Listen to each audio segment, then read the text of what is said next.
Sweet dreams, real dreams, we hate when it's ending. Feels good outside of reality, this time we spending. But their alarms blaring, it's time to wake us up. Sunshine, he poured me in your cup, so I'm hot and uncomfortable. We ain't lukewarm, here you gotta sip it slow. It's gonna burn a little and you might have to blow, but get it, take it in, it's digestible. What? We talking ruddy brew, good to wake you up. Expelling rubbish too, almighty stir fuck. Gave us a count of you, not to destroy the kingdom, but trying heretics, exposing real treason. Jake, wake up, come taste to see a double entendre. It's strong, it's black and pure, sip the ruddy brew world. Wake up and hear I'm trying to tell you something, no need to fear the truth. I am the ruddy brew. Da da da da da da da da da da da da da da.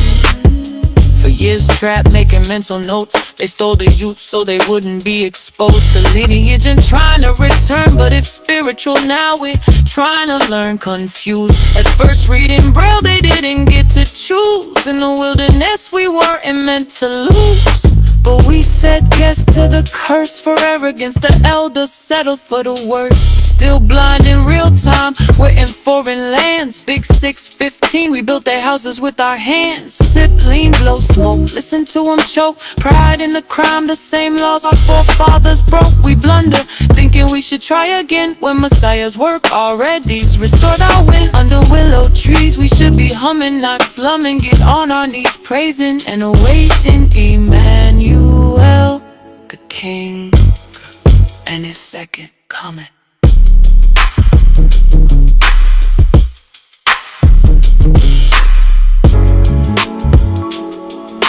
Da da da da da da da da da da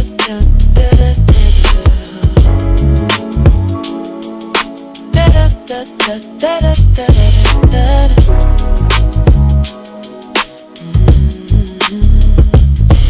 Jake, wake up, pick up, pick up, pick up, pick up, pick up, pick up, pick up, pick up, pick up, pick up. Da da da da da da. Hey, wake up, pick up, pick up, pick up, pick up, pick up, pick up, pick up, pick up, pick up, pick up.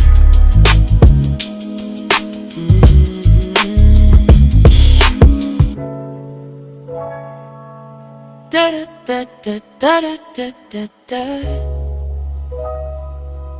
Da da da da da da da da da da. Da da da da da da da da. Under willow trees we should be humming, not slumming. Get on our knees praising and awaiting Emmanuel, the King, in his second coming. Welcome to the Ready Brew, where the conversation is always welcome. We use a little bit of biblical information, a little bit of historical information, a little bit of DNA, and we try to get us back to center. But at any rate, let me first thank you all for showing up, whether you're here or if you're watching on replay. I appreciate it. It's pretty late, so I got a lot to talk about. But before we get started, I do want to go over a few things, try to keep the conversation a little light. As far as current events are concerned, President Trump is said to be trying to get out of this war without a nuclear deal. I don't know, too much of what the backstory is with that, other than they're saying he pretty much sees how terrible things are and how bad it looks with our economy right now. So hopefully we'll get that resolved soon. Uh, let's see. It is said that our new what is he? Attorney General. I think that's what Todd Blanche is. It said that he's officially terminated that 1776 fund. The fund that they were trying to put together to pretty much pay the January 6th rioters for their hardships, the things that they've experienced being victims of discrimination by our government. But Todd Blanchard said that fund has now been done away with. So I did hear that there might be some loopholes in the statement or whatever it is that he wrote up. But we're going to see how that plays out as well. This is just a little bit of current event stuff. See if we can get a couple more people on the live. Let's see. It said that Iran has been reported to have issued an assassination threat on President Trump today.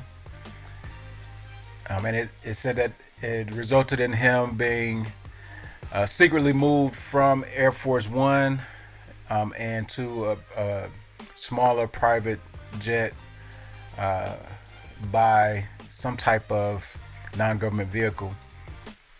And a lot of retort is being made because there was a large concern from the beginning about how well this new Qatari plane was going to benefit the president, because they're not able to outfit it properly for security and whatnot.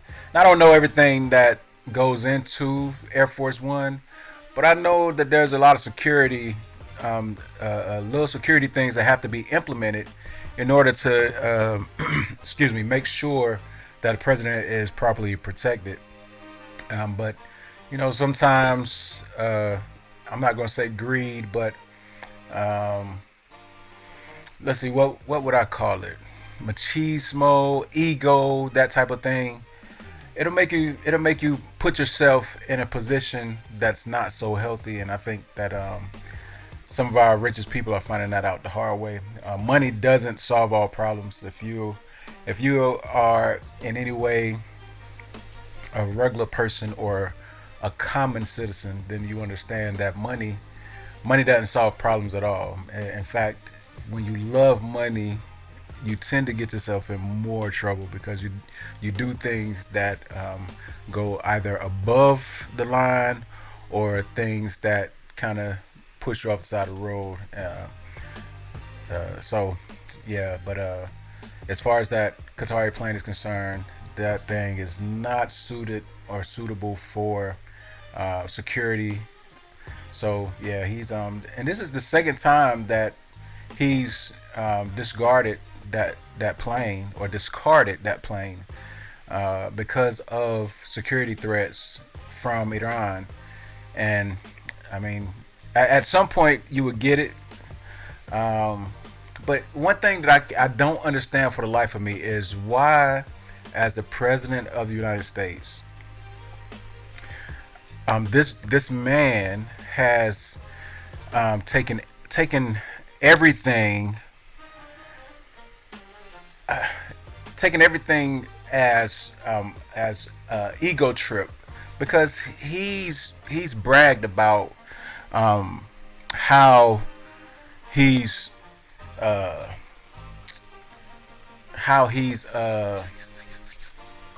what am I trying to say? He's annihilated, how he's taken out certain number of heads of state and government from the Iranian people. So I don't and then almost daily threaten to bomb them off the map. At some point, people get tired of being the recipient of threats, and whether they mean it or not, I don't know. You know, the common talking point right now is that they've they've been they've been spouting hatred and trying to kill Americans for 47 years. I mean, I'm not real close to government issues. I haven't been following Iran for that many years. I've heard things as to why they feel the way they do about America. And again, it goes back to that money situation, because the love of money makes you do all kinds of sinister things. And it was about almost 50 years ago when America tried to pretty much take over their oil industry, taking food out of their people's mouths, that type of thing. So I can understand, where there could be some hate. I don't condone it at all, but I can understand. That's what any man. I don't care whether you're American, whether you're Asian, whether you are European, African, whatever the situation may be. If anybody threatens your livelihood, there comes a point where being back in the corner, you either gonna come out swinging, or you're gonna roll over and die, or roll over and just take the abuse. And in this case, I don't think that they are going to roll over and take the abuse. I mean, we are talking about ancient Persia, for God's sake. I mean, you can look back through history. You can look through Bible history. These people have always been warring people. So I don't understand why we would have jumped in that in that anthill to begin with, because Jesus Lord. But yeah, so this story, I think, is developing. I don't think it's very mainstream. I don't know. It's just something that I saw real quick when I was browsing earlier. Something that Don Lemon had mentioned. So Iran has reportedly issued another assassination threat to President Trump, which resulted in him being secretly moved or removed from Air Force One and moved via a non-government vehicle to safety. So with that, we're going to transition from our current events, and I want to talk about some positive black news. Now, just looking over some things, I found this site here. Let's see if I can interact. Uh-oh, give me a minute. All right. So this site is the National Black Cultural Information Trust. National Black Cultural Information Trust, or NBCI Trust. And I think it's a really good site for information pertaining to Black America specifically. The site is very interactive.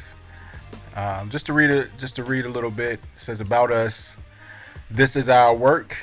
Since 2020, the National Black Cultural Information Trust Incorporated has reached 50,000 individuals, distributed thousands of educational resources, hosted cultural programs serving families across multiple states, and helped communities access trusted information, black history education, and cultural preservation initiatives.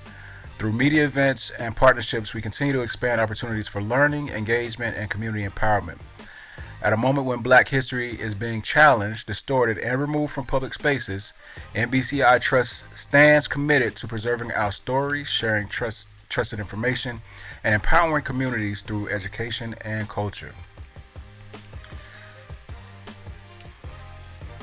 So yeah, this is the site here, and you can go check it out. Again, this is NBCI Trust. Let me see. It is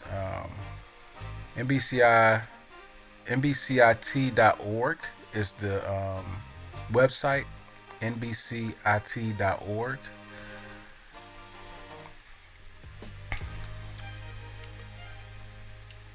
And as you can see, it's a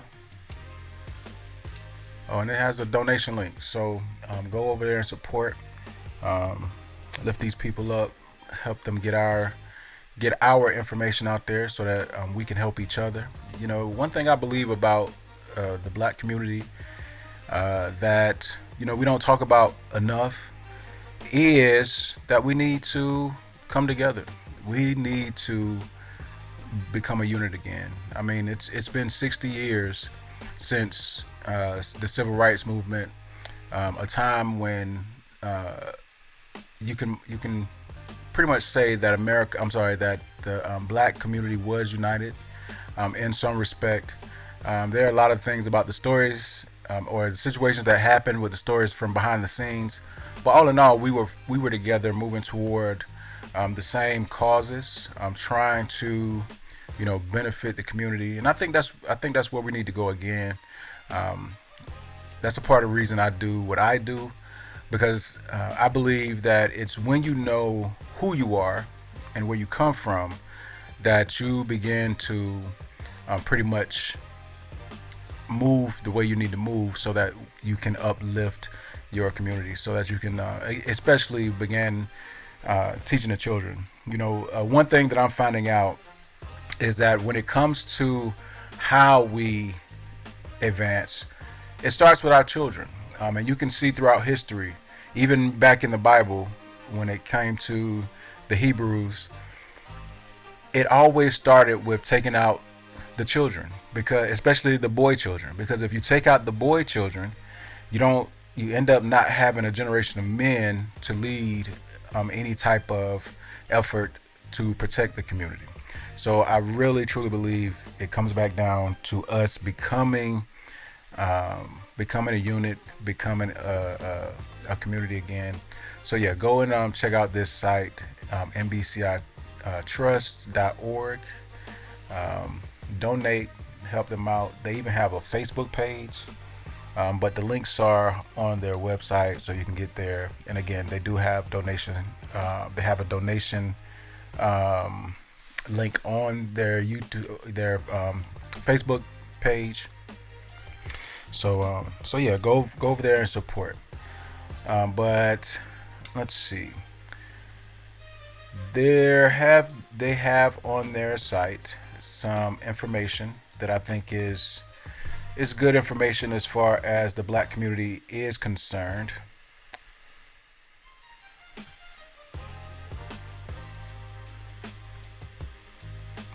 And these are some of the press releases.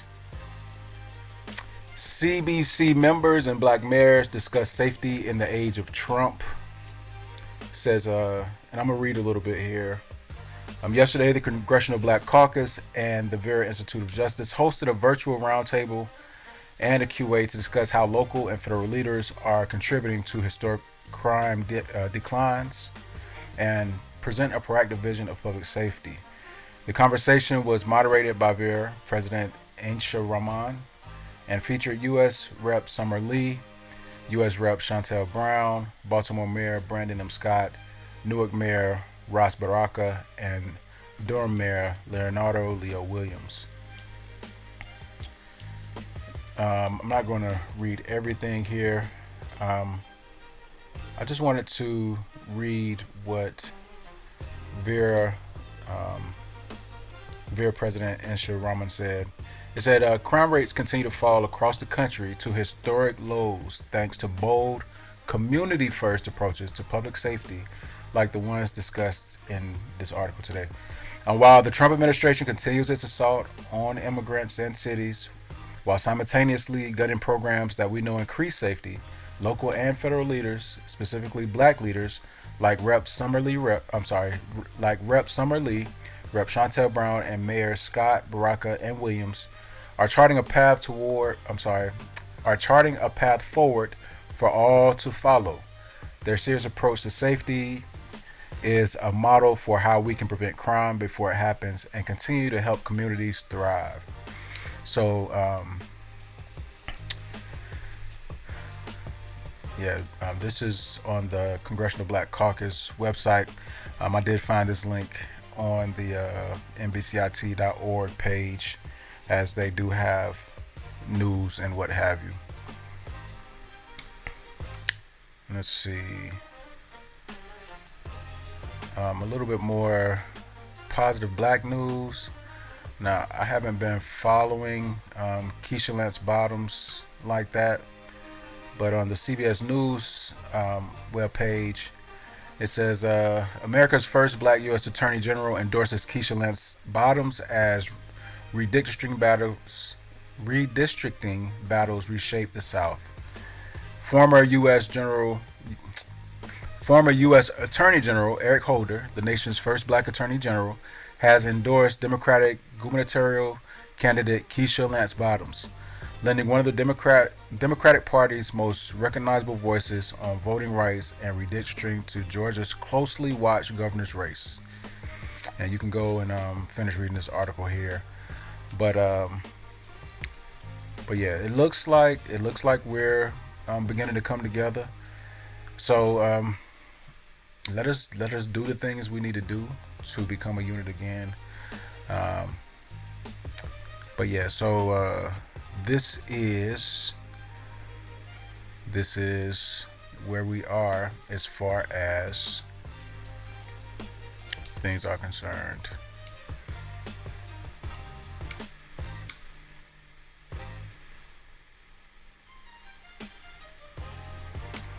All right, so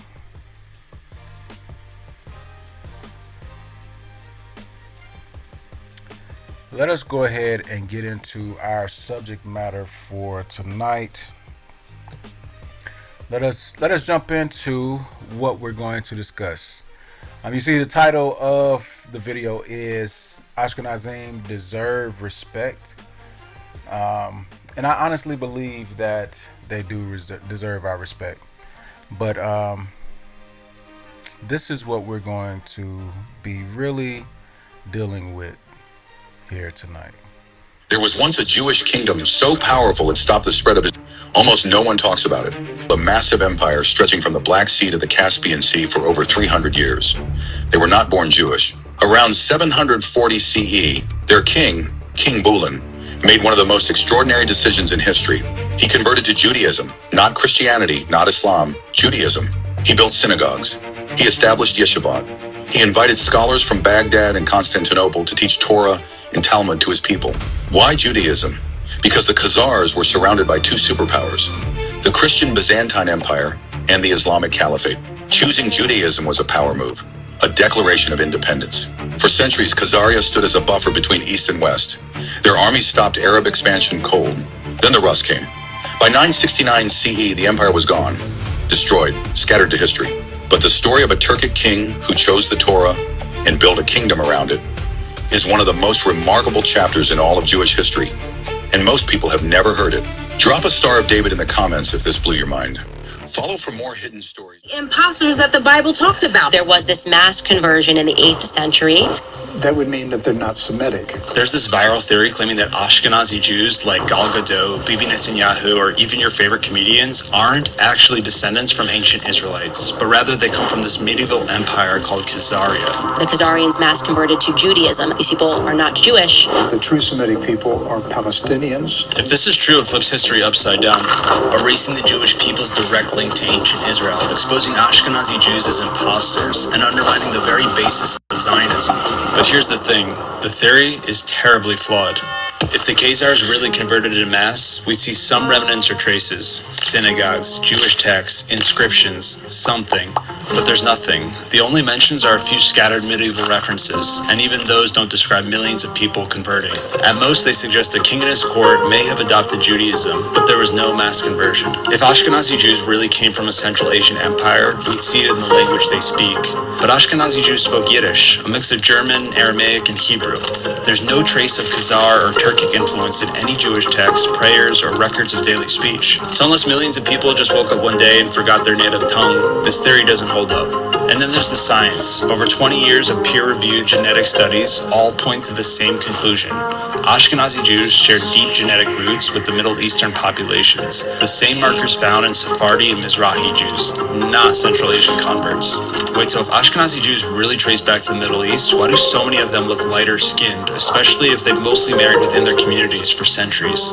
That's a video for next time. Follow for more. When I was a kid, the one thing I hated most was actually trying to explain to my parents why they should ignore reports on my behavior that they were receiving from adults in the neighborhood.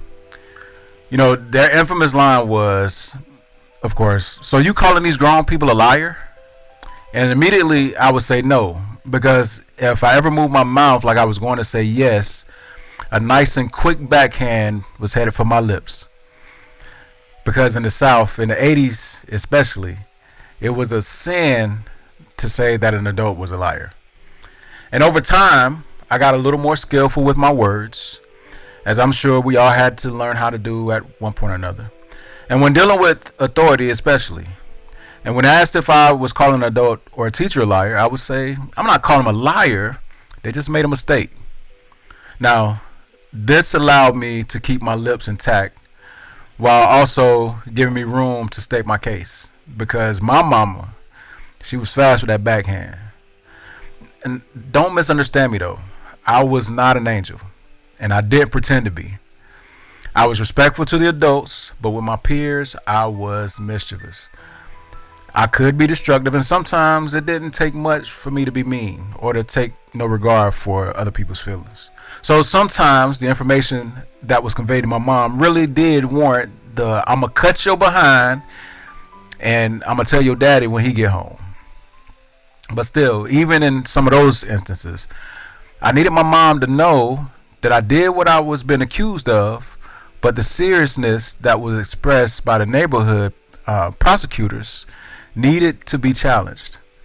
And sometimes I could even enlist an adult to help exonerate me, but in most of those cases, I had to either take the sentence that was handed down or do my best to represent myself in the case of young T. Edge versus the neighborhood. Most of the time, I lost, and I went to bed knowing that I had been unjustly punished, but I also took solace in knowing that at least I told the truth.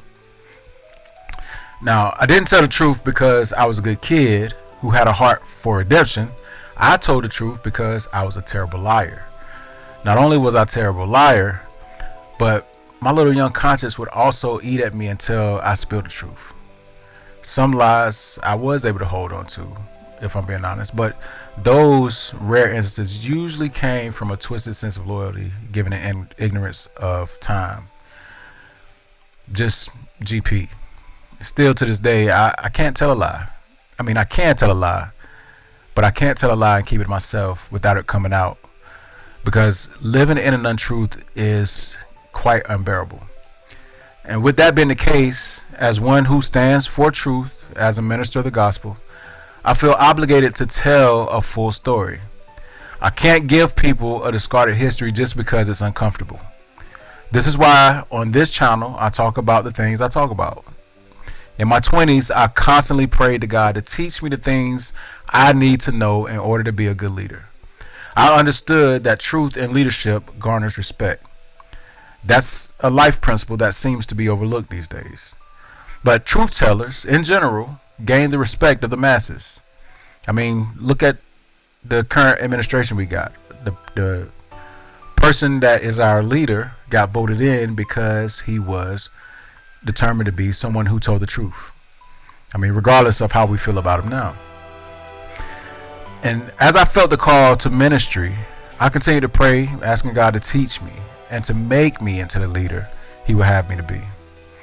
I remember nights before apps and iPads, I would have a Bible, a commentary, a concordance, and a notebook with a pen, going at it for hours, doing word studies, digging into geographies, trying to understand the histories.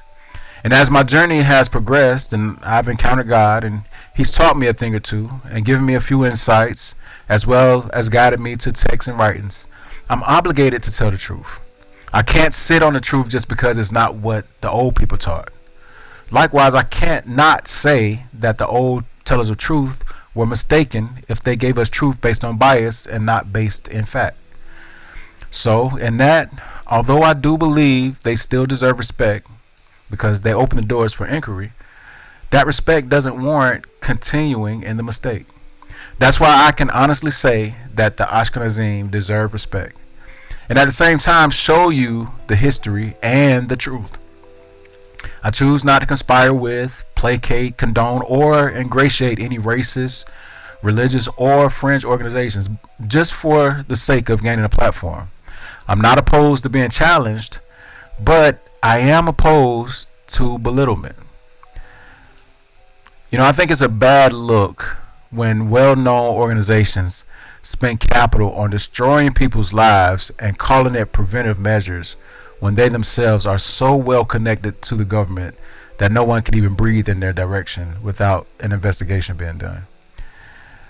When you are a perpetual victim, in theory, and not because of continued prejudicial treatment, you cross the line from being protectors of your communities to becoming the oppressors of everyone outside of your communities. You absolutely must allow truth in all situations, even if it's uncomfortable. Where truth is infringed upon, you should intervene. And in that intervention, you should establish an accurate record so that we are left with the truth that governs the annals of academia.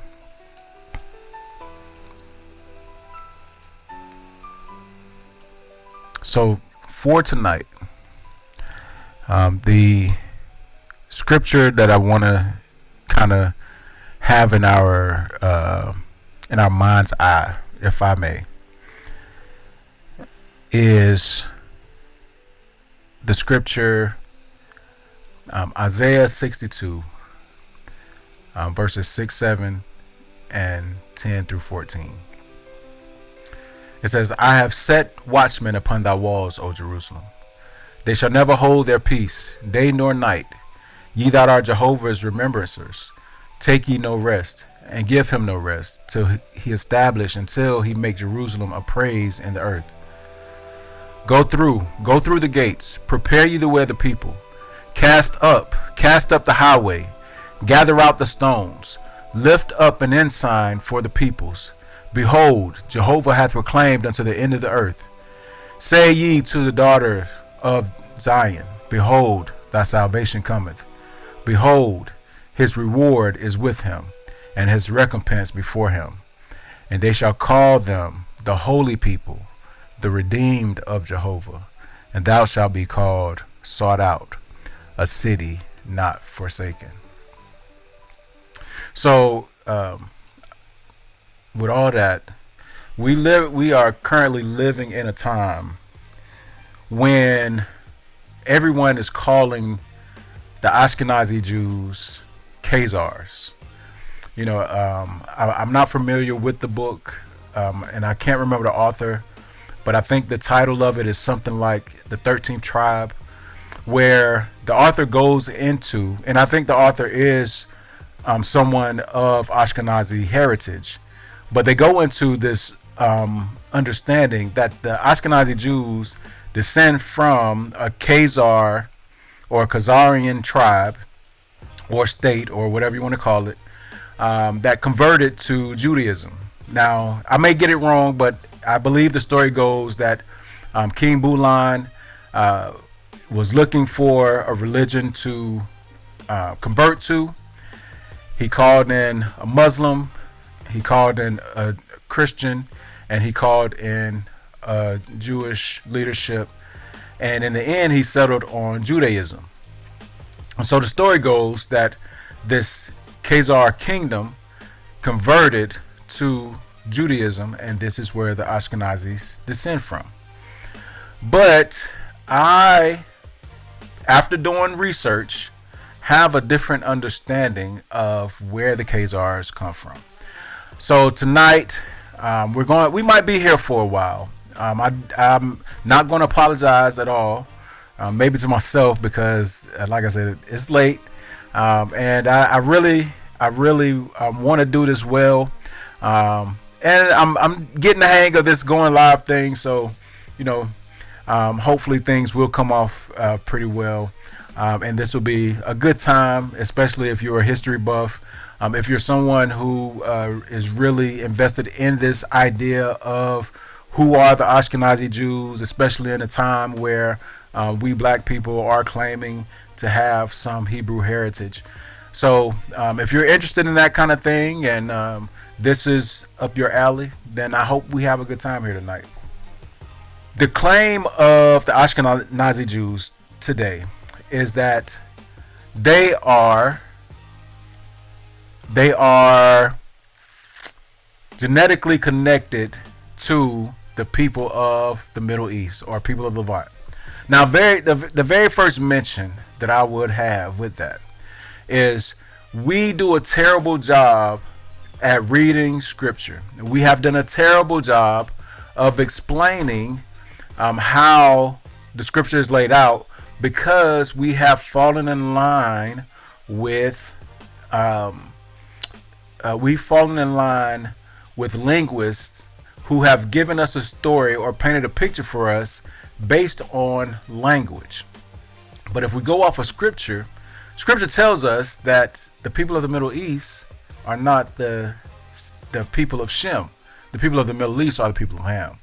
But still, in that regard, when it comes to the Ashkenazi Jews, they have told us that they descend from or have an ancestral tie to the Middle East. And if they did, they would be Hamite.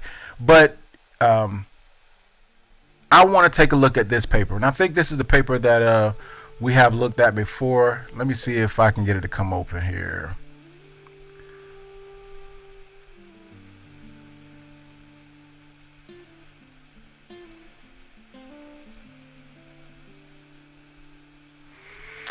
All right. It's taking me a little second here. Again, I am building this thing as we fly it. So let us take a look at this paper. I believe you can see my screen. Alright. The Genomic History of the Bronze Age Southern Levant. So we've discussed this paper just a couple weeks ago. Let's see if my highlights are still in here. Here we go. So they had to change the Levantine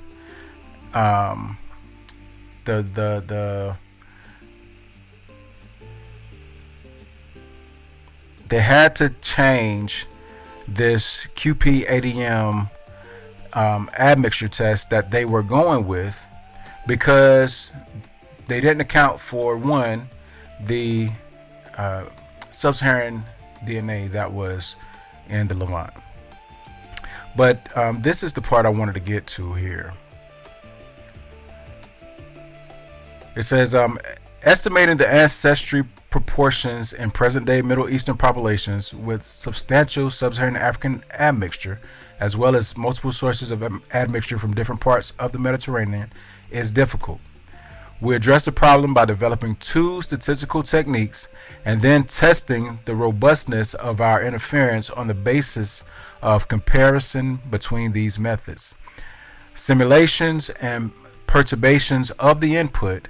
We examine 14 present-day populations that are historically or geographically linked to the Southern Levant and tested the contributions of East Africa, Europe, and the Middle East, combining Southern Levant Bronze Age populations and Zagros-related Chalcolithic ones to their ancestry.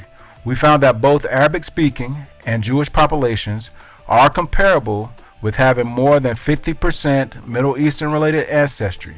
This does not mean that any of these present-day groups bear direct ancestry from people who lived in the Middle to late Bronze Age Levant or in Chalcolithic Zagros. Rather, it indicates that they have ancestries from populations whose ancient proxy can be related to the Middle East. Now, before I go into this last part, I wanna make the point here that when they talk about when they say this sentence here, we found that both Arabic speaking and Jewish populations are compatible with having more than 50% Middle Eastern related ancestry. This statement is not saying that the Ashkenazi Jews have ancestry with those people in the Middle East. This is saying that the current populations that live there, that are actually brother and sister clades, Arabic speaking, and populations that are deemed to be Jewish because of the language that they speak, these are the populations that they're saying have more than 50% Middle Eastern related ancestry. When you're looking at these type of documents, you really have to pay attention to the wording, because if you don't pay attention to the wording, then you can't get wrapped up or entangled. And plus, the beautiful thing about AI now, you can copy the paper, throw it in AI, and get AI to summarize it, and then you can ask questions to AI about everything that is in the paper, and it can pretty much explain it to you. But I want to go ahead and look at this this last highlighted part. It says the Zagros, or Caucasian related ancestry flow into the region apparently continued after the Bronze Age. We also see an Eastern African related ancestry entering the region after the Bronze Age with an approximate south to north gradient. In addition, we observe a European related ancestry with the opposite gradient of north to south. So the Zagros and Caucasian, again, you got to look at the terminology. When we look at Caucasian today, we automatically think European. But in this case, Caucasian is referring to the inhabitants of the Caucasus Mountains. So it's saying that the people of the Zagros Mountains and Caucasus Mountains ancestry flow into the region, and it continues after the Bronze Age. Now, I believe that the Caucasus is the northernmost part, or should I say the northwesternmost part to the land of Canaan. That's why this gene flow is going in and out from before and since the Bronze Age. As far as the European related ancestry, it shows that this DNA is coming in from the north to the south. It's not spreading out. It's not coming up from the lower parts of the Arabian Peninsula. It's not coming from the west, where they believe that North Africans have European DNA. It's not coming from the east, where the Asians. No, this DNA, European related ancestries, come strictly from north to south, meaning these people have entered into this territory. They are not the natural inhabitants of this territory. It says, given the difficulties in separating the ancestry components arriving from the south or southern Levant and the Zagros, an important direction for future work will be to reconstruct in high resolution the ancestry trajectories of each present-day group, and to understand how people from the southern Levant Bronze Age mixed with other people in later periods in the context of processes known from the rich archaeological and historical record of the last 3 millennia. So, again, this paper shows that the European Jews are not Middle Eastern. Have they been coming into the Middle East? Yes. History books tell us during periods of the Crusaders, especially, they were coming in fighting against the enemies of Christ. So there is a history of Europeans always coming in and going out. Even when you read the Bible, there's a section in there where the King of Nations comes and fights against the kings of the Middle East, and they take Lot, who is Abram's nephew, and Abram has to go and take some young men with him to fight to get Lot back. So Europe has always had this coming into and leaving out of the Middle East. We know that the Greeks invaded the area of Iraq and Persia, and they essentially made a home in that area. So the Europeans have always been coming in and going out of this territory known as the Middle East, Near Asia, Western Asia, all other names that you can give it. So where do these Jews come from? Because they're not Khazars, they're not Middle Eastern people. Where do they come from? Well, this book we looked at the last time we were live. It is entitled The History of the Jews from the War with Rome to the Present Time. And here, let's see, I want to be able to maximize things. Says the Chassidim Jews in Poland, 17 through the 1800s. Frank Mendelssohn.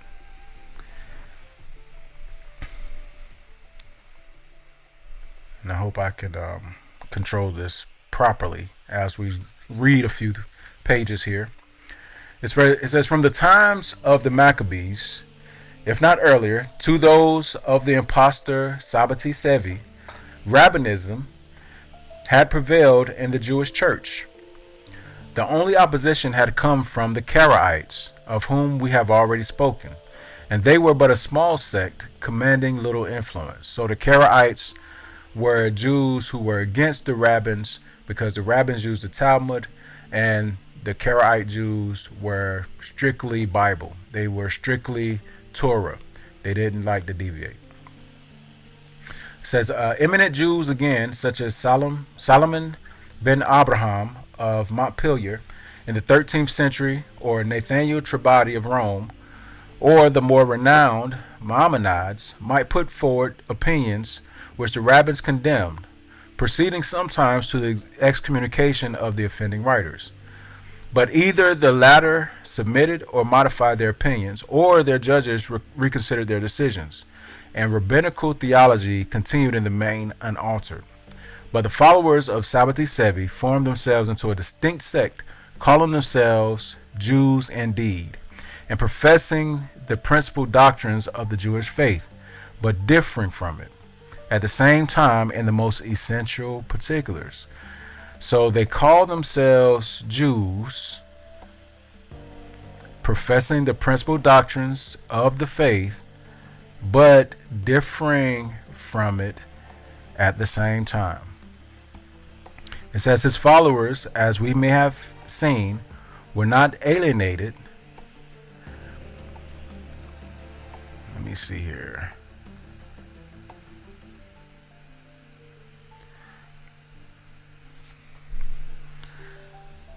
They were not alienated on apostasy or undeceived joy by his death. One prophet rose after another, who formed his own theological system, resembling Sabbatheism in the general outline, but having a peculiar and distinctive feature of its own. Most of these secured, during their lifetime at all events, a large and enthusiastic following, while in some instances their teaching was adopted as a rule of faith long after they had passed away from earth. So leaders came and they went, and every time a new leader came, they had a massive, large following. Then when they passed on, those following might die out a little bit, but then another leader would arise, and so on and so forth. This is the same thing that was happening in rabbinism, by the way. It says, among these prophets, two of the most remarkable were Malach and Hajan. These men were two rabbins belonging, the one to a Polish, the other to a German synagogue, who AD 1700 had made a pilgrimage to Jerusalem there to announce the immediate coming of the Messiah. So here is the first mention in this book where we have the Polish and the Germans together. And this is significant. This is significant because these two groups make up the Ashkenazi Jewish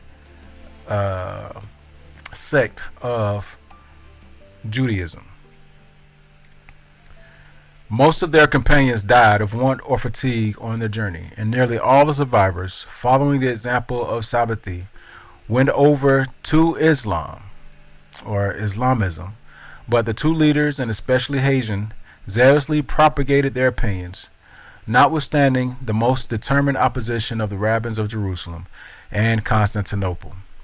So we know that the rabbis of Jerusalem and Constantinople, these different sects had been, how can I say, Christianized, because Constantine and all of that. I'm not going to get into Constantine. It says, amongst the doctrines preached by Hajan was that of a trinity of gods, though the three were perfect in their unity. This dogma, very nearly coinciding, if not identical, with the Catholic doctrine of the Trinity he professed to find in the book of Zohar. So, again, this is just to show that there was a sect known as Sabbatheism. Now, this is where I want us to look right here. If I can, all right. It says, and another and more important sect, appearing at least to derive its origin from Sabbatheism, is that of the Chassidim, which established itself chiefly in Poland, Galatia, and Russia. This is, according to a well-known writer of the present day, the religion of nearly all the Jews in Galatia, Hungary, southern Russia, and Wallachia. Its founder was one Israel Belshem, who first appeared in Podolia in 1740. He claimed to be the representative of God on earth, and as such, his commands were to be obeyed with implicit submission. His early history is full of fable, wild, extravagant tales being told of it, which are unworthy of repetition. The Orthodox rabbins say he was a man of mean rank and extraction, possessed of no real ability, and who affected sanctity and mystery in order to impress his followers. His certain supernatural power was invariably claimed by the students of Kabbalism, but those assumed by Israel had apparently no limit. He could absolve from all sin. He could cure all diseases by his simple command. He could work the most stupendous miracles. He was endowed with all knowledge, not only of the past, but of the future also. The main drift of his teaching... let me go back. Give me a second here. Alright. The main drift of his teaching, which entirely rejected the Talmud as a rabbinical tradition, was the necessity of learning by continual contemplation and self-mortification the true nature of God, and also of entire submission to the Tzaddikim, or priesthood. We are told by Dr. McCall that they are in the habit of spending every Sabbath with their Tzaddik, coming in for the purpose from many miles round, bringing them provisions for the meals of the day, as well as presents for the Tzaddik. They consult him in all difficulties, accepting his replies as inspired by heaven, arrange their affairs, and compose their quarrels. Alright, I'm not going to read anymore, but so we see that the Chassidim, or what we know today as the Orthodox Jews, the Hasidic Jews, come from a sect that they believe descends from Sabbatheism, that was led by one named Israel Bel Shem. It says his sect, Israel Bel Shem, his sect was, let's see, it says his sect was nearly all the Jews in Galatia, Hungary, southern Russia, and Wallachia. Now, this isn't the only writing about the Chassidim. There's actually another full pamphlet on the Chassidim.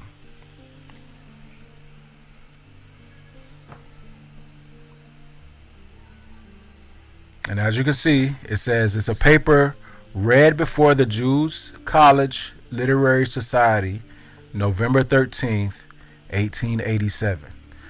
So this is not just, again, some little fringe writing that some black person came up with. I know a lot of things get blamed on black people, or gets blamed on people who are just trying to make a name for themselves. But this is actually from 1887, and it was read before the College Literary Society.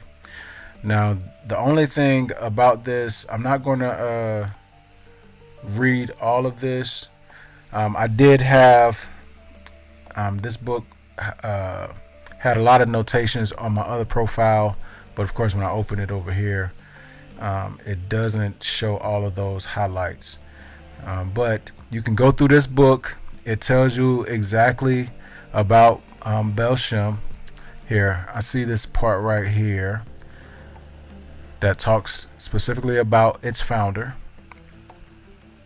It says, the founder of the sect was one Israel Bel Shem, and the story of his parentage, birth and childhood, and the current anecdotes of his subsequent career play a considerable part in Chassidic literature, or Hasidic literature.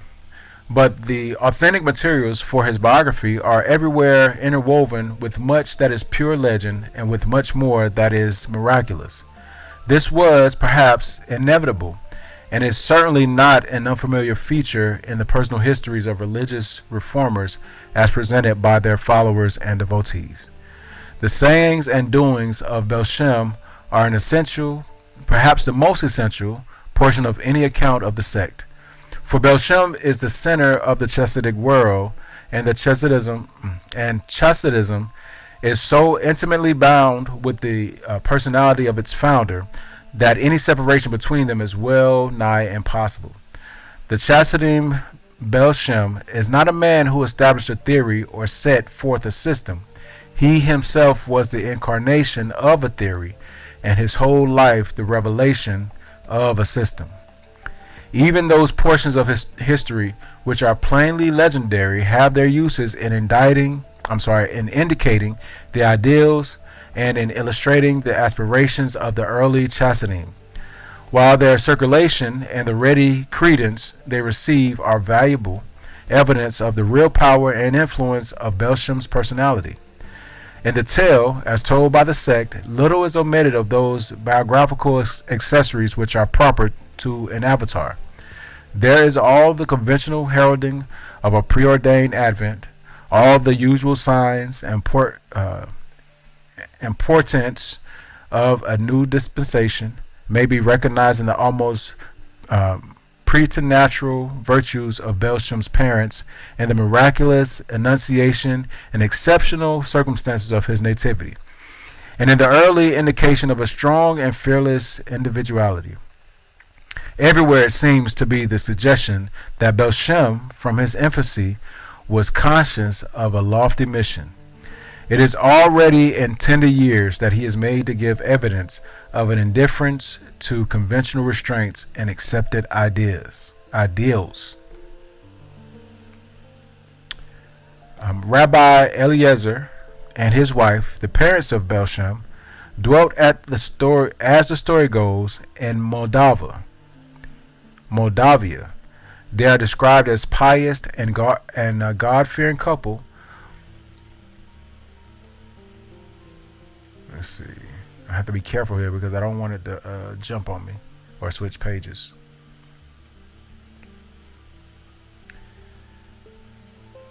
Okay, they were a God-fearing couple, and they had already reached an old age, and had reached old age, were still childless. They are credited with the spoil-less rectitude, which was unimpaired by a long series of strange vicissitudes and misfortunes. Ultimately, an angel of God appeared to Eliezer and announced that as he had successfully withstood all the temptations and sufferings by which he had been tried, God was about to reward him with a son who was destined to enlighten the eyes of all Israel. Therefore, his name should be Israel, for in him the words of Scripture were to be fulfilled. Thou art my servant Israel, in whom I will be glorified. In due course the promise was fulfilled, and to the aged couple a son was born, who was named Israel according to the angel's word. The date of Belsham's birth is about 1700. His birthplace, a hitherto unidentified village in Bukovina, which the authorities call Ukop. I hope I pronounced that correctly. Then belonging still to Romania. The child's mother died soon after he was weaned, and his father did not long survive her. But before Eliezer died, he took his child in his arms, and blessing him, bade him fear not, for God will always be with you.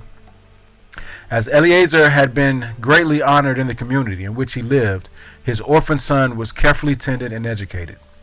He was early supplied with an instructor to the holy law.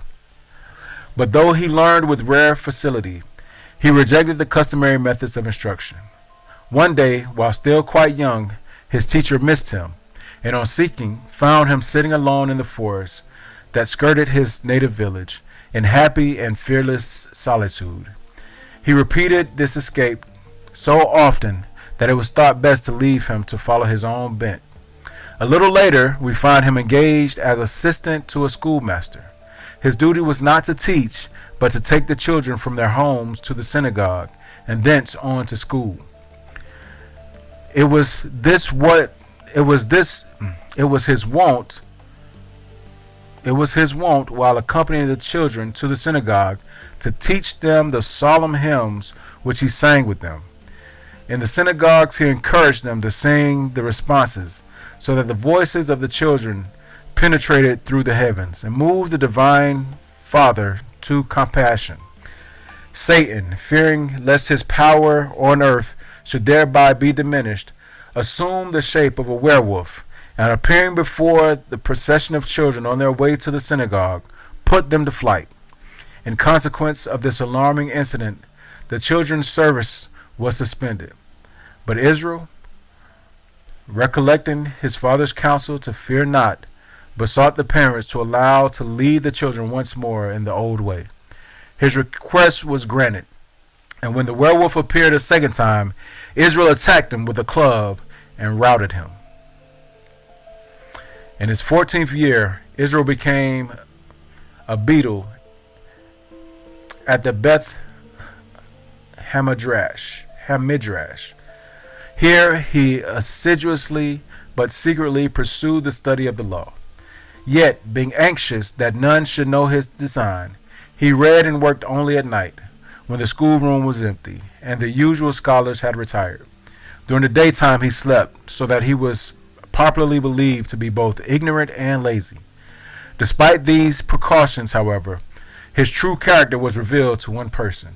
A certain holy man, the father of a young student at the college, had discovered some old manuscripts which contained the deepest secrets. Before his death, he bade his son repair to Ukop, Israel's birthplace, telling him that he would find one Israel, son of Eliezer, to whom the precious documents were to be entrusted. They possess, so the old man declared, a certain mystic and heavenly affinity with Israel's soul. The student carried out his father's instructions, and at last discovered the object of his search in the beetle of Beth Hamidrash. Israel admitted him to his friendship and confidence on the condition of secrecy as to his real character. The students, however, paid dearly for this acquaintance with Israel. Contrary to Belshem's advice, he entered upon a dangerous incantation, in the course of which he made a mistake so serious that it cost him his life. So here we have this account of Israel Belshem. He was something like John the Baptist, where his father was this old man who didn't have a son, and in their old age, in his parents' old age, they gave birth to this child after being encountered by an angel. So this is where the Hasidic Jews come from. This is the origin story to their leadership. Again, Belshem was born somewhere around 1700. Now, if you remember what we talked about or what we discussed last week, the Inquisition had pushed the Sephardic Jews or the Black Portuguese into slavery. We know slavery started 1500, 1501, and here we see that 1700 a different sect of Jews arose. Now, this is my question, and this is an honest question. How do we think that these Jews became acquainted with many of the scriptures and the like?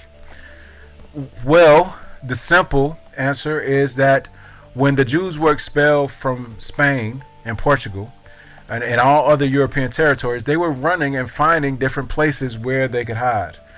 So they were setting up these communities everywhere they went. It's not a far-fetched understanding to believe that there were Jewish sects, S-E-C-T, in Poland.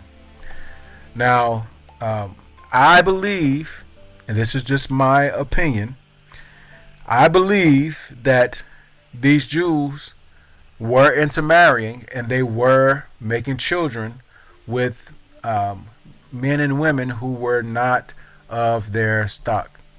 And that's how we began seeing lighter Jews in these certain places.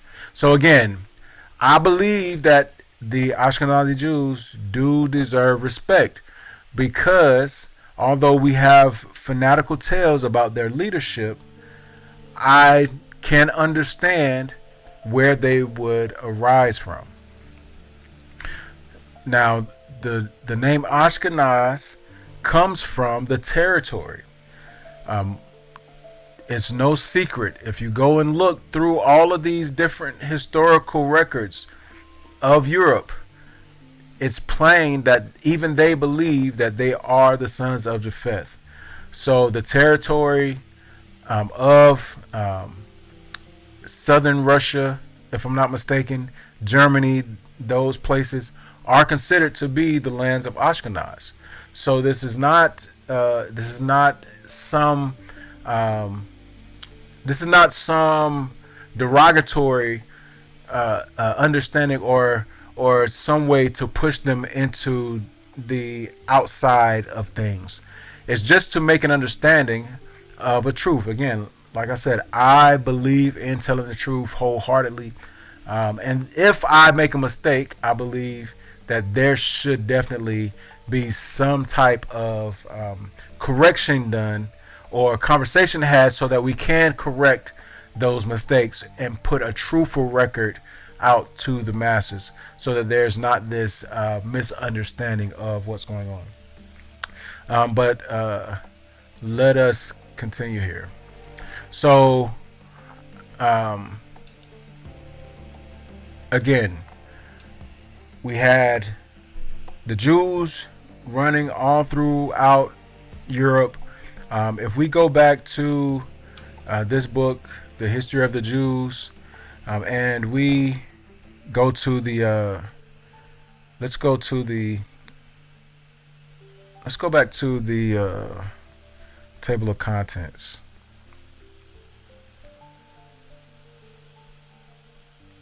If we look at the table of contents, we can see that the Jews were everywhere in Europe. They ran everywhere they could possibly go in Europe. They were in the East. They were in Spain and France, the Far East.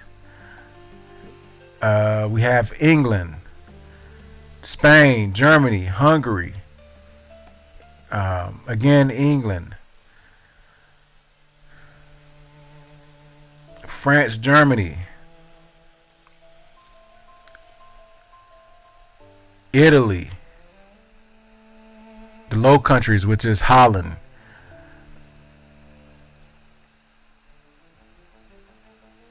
Asia and Africa, even Central Europe. So when it comes to and here, even specifically in Poland, as we read already. So when we look at this history of the Jews, they were running everywhere to try to find some peace, man. They were being persecuted at every turn, and it was no secret. But let's look at the Jews in Holland in the 1600s. Let's see here. Let's close some of this stuff off so that we don't get ourselves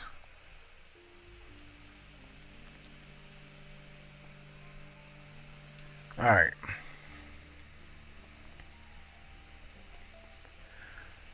(1800s) in England. During this century, no market change of any kind took place in the position of the English Jews, though their affairs several times came before the notice of the legislature. They had obtained under the stewards liberty to carry on their public worship, to practice all trades and professions, and hold all property, except such as was not permitted to aliens. None of these privileges were withdrawn or modified during the 18th century or the 1700s. On the other hand, the Jews were not naturalized, could not possess land, could not hold any public office of whatsoever kind, were not in any real sense English citizens. Yet it was evident they regarded themselves as permanent settlers in the country. Again, 1700s. This was after slavery had begun. They began to build synagogues and to establish schools, hospitals, and other charitable foundations for the benefit of their community. It should be noted that as in Holland, so in England also, there were two classes of Jews. The German and Polish, called the Ashkenazim, and the Spanish and Portuguese. These were known as the Sephardim. It said these agree in their religious opinions, but in other matters differ considerably from each other. And it is said that intermarriages between them were for a long time rare. The last named were the first to erect a synagogue, which was opened in 1662 in King Street, Aldgate. In 1676, a larger synagogue had to be provided, and a third was built 3 years later. This stands in Bevis marks and remains to this day, but little changed in appearance. In 1703, the Jews' hospital was opened, which now stands in Mile End Road. In 1730, a girls' school was built by Isaac de Costa, and called after his name. In 1735, another school for general education was set up and endowed by Ruiz Lamingo. The German and Polish Jews did not settle in England for a generation later. They were, on the whole, inferior in respect of culture and education, as well as less wealthy than their Spanish brethren. They provided themselves with a place of worship about the beginning of the last century. It was enlarged in 1722. The present Hamburg Synagogue was erected in 1726 and Great Synagogue in Duke Street, 1763. Again, slavery had already been going on. At this point, slavery had been in effect for over 200 years. So with these Jews, these present day Jews were either converts to Christianity who didn't look the part of the black Portuguese, or they were converts altogether. But it says the first legislation of the century respecting the Jews was in 1703, when an act was carried obliging the Jews to make provision for any members of their family who might become converts to Christianity. This was passed in consequence of the action of a wealthy Jew whose daughter had been baptized, immediately after which he turned her out of doors in a state of entire destitution. So he kicked her out. Not long after, the question of their naturalization began for the first time to be agitated. A proposal was made to the treasurer Godolphin in Queen Anne's time to purchase the town of Brentford for their occupation, the purchase carrying with it the full rights of citizenship. Godolphin was urged by influential persons to accept it, but he foresaw the opposition which both the merchants and the clergy would offer to it and declined the proposal. So I'm not going to go through all of this. Just wanted to show that now we have history showing us the Ashkenazi Jews alongside the Sephardic Jews. In this instance, when they're mentioned together, slavery has been going on for 200 years. So we're now seeing Jews, but not the black Portuguese or the dark-skinned Jews that history had been accustomed to seeing. So where did the German Jews come from? Because I've made mention that the Ashkenazi Jews, or this in his writing has also just told us that the Ashkenazi Jews are made up of the Polish and the German Jews. So where does history give an account of where these German Jews come from? The history of the Jews from the revolt against the Zendik 511 CE to the capture of St. John de Acre by the Mohammedans in 1291 CE.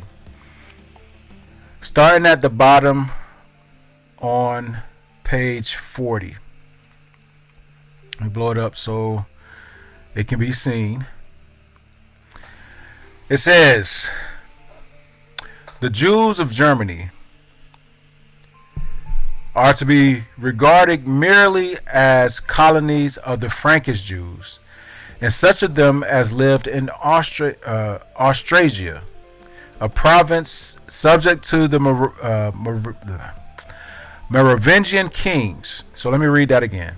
The Jews of Germany are to be regarded merely as colonies of Frankish Jews, and such of them as lived in Austrasia, a province subject to the Merovingian kings, share the same fate as their brethren in France. So remember we talked about the Jews in France, the Jews in France last week. How in France they had no regard for how terribly they treated the Jews. Anybody who killed a Jew didn't have to answer for it, and judges and magistrates were encouraged to even turn a blind eye to any such matter. So it mentions here that the German Jews had suffered the same fate as their brethren in France. It says, according to a chronicle, The most ancient Jews in the Rhine district are said to, according to the Chronicle, the most ancient Jews in the Rhine district are said to have been the descendants of legionaries who took part in the destruction of the temple.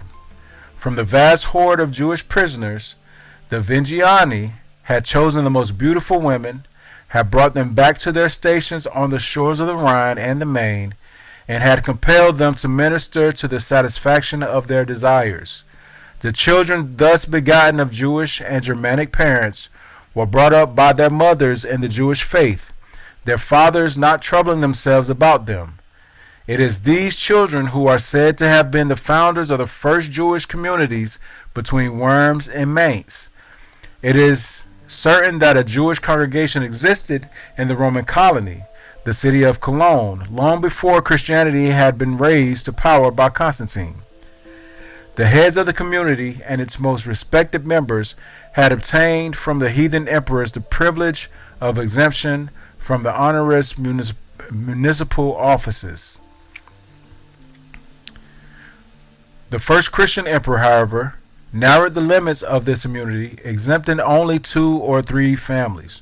So again, this writing tells us that the German Jews descend from the legionaries who took part in the destruction of the temple in 70 AD is what they're talking about. It says, from the vast horde of Jewish prisoners, the Vengiani had chosen the most beautiful women, had brought them back to their stations on the shores of the Rhine and the Main, and had compelled them to minister to the satisfaction of their desires. The children thus begotten of Jewish and Germanic parents were brought up by their mothers in the Jewish faith, their fathers not troubling themselves about them. So, again, here we see that the Jews are not just concentrated in one place in Europe, but also that not all the Jews came to Europe under the same pretenses.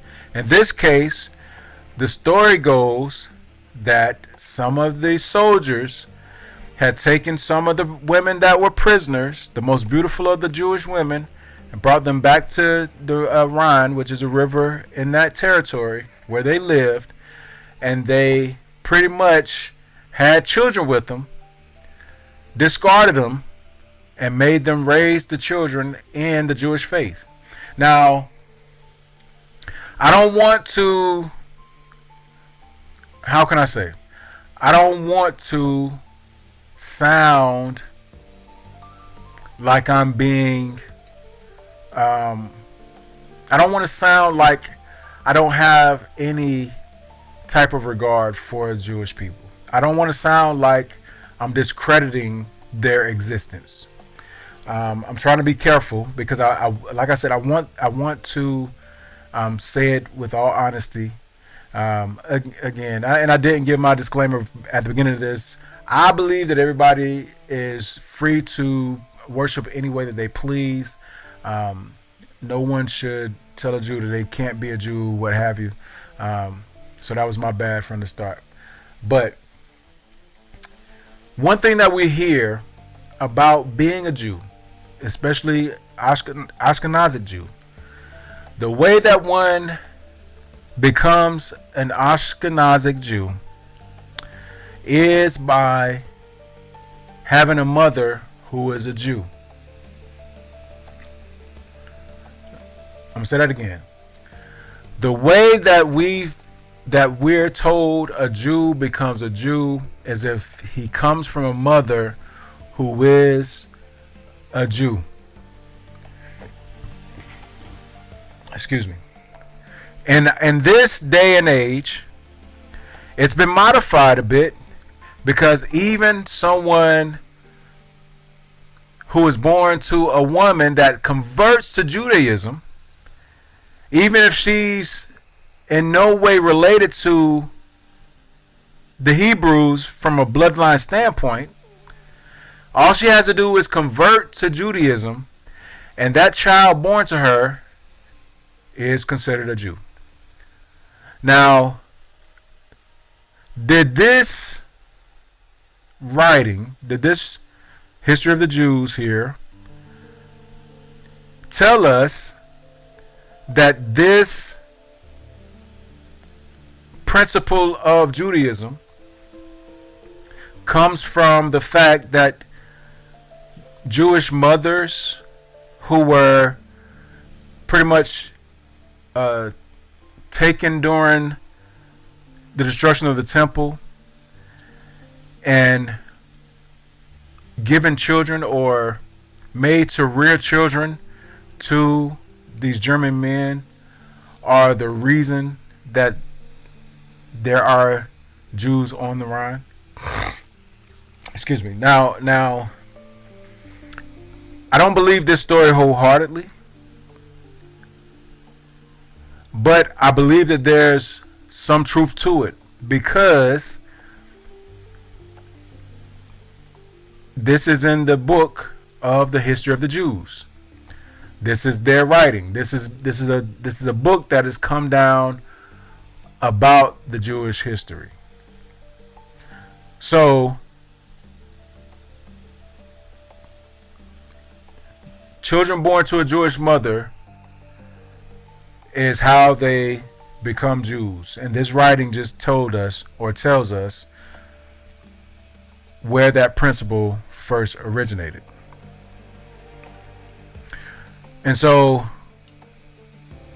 this is where one of the major histories should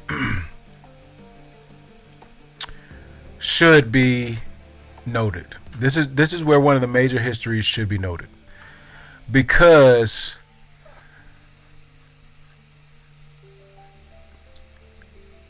the Rothschilds descend from these German Jews. The Rothschild family descends from these German Jews. It says, I went and I jumped on Google AI and I asked Google, I said, when did the Rothschild family become Jews? And the return was that the Rothschild family did not convert to Judaism. They have always been Jewish. Their recorded lineage traceably begins in the Jewish ghetto and Judengasse of Frankfurt, Germany, where they lived as a Jewish family for centuries before achieving global prominence. And then it goes into the origins in the Frankfurt ghetto. In the 1500s, the earliest known ancestors of the family were recorded living in Frankfurt's strictly segregated Jewish quarter. The house name that they grew up in the 1560s, their ancestor named Isaac Elkanan built a house in the ghetto known as the Haus zum Rottenschild. And I apologize, I'm not German, so if that sounded terrible, charge it to my head and not my heart, because I'm not German, but I did my best. I'm going to do it again. Haus zum Roten Schild, or House of the Red Shield, which gave the family its prominent surname. It says, for generations they lived under severe legal restrictions placed on Jewish residents of Frankfurt, including limits on movement, professions, and property ownership. It says their rise to prominence. Mayor Amschel Rothschild, who lived from 1744 to 1812, the founding father of the banking dynasty, started his career as a dealer in rare coins and metals in the Frankfurt ghetto.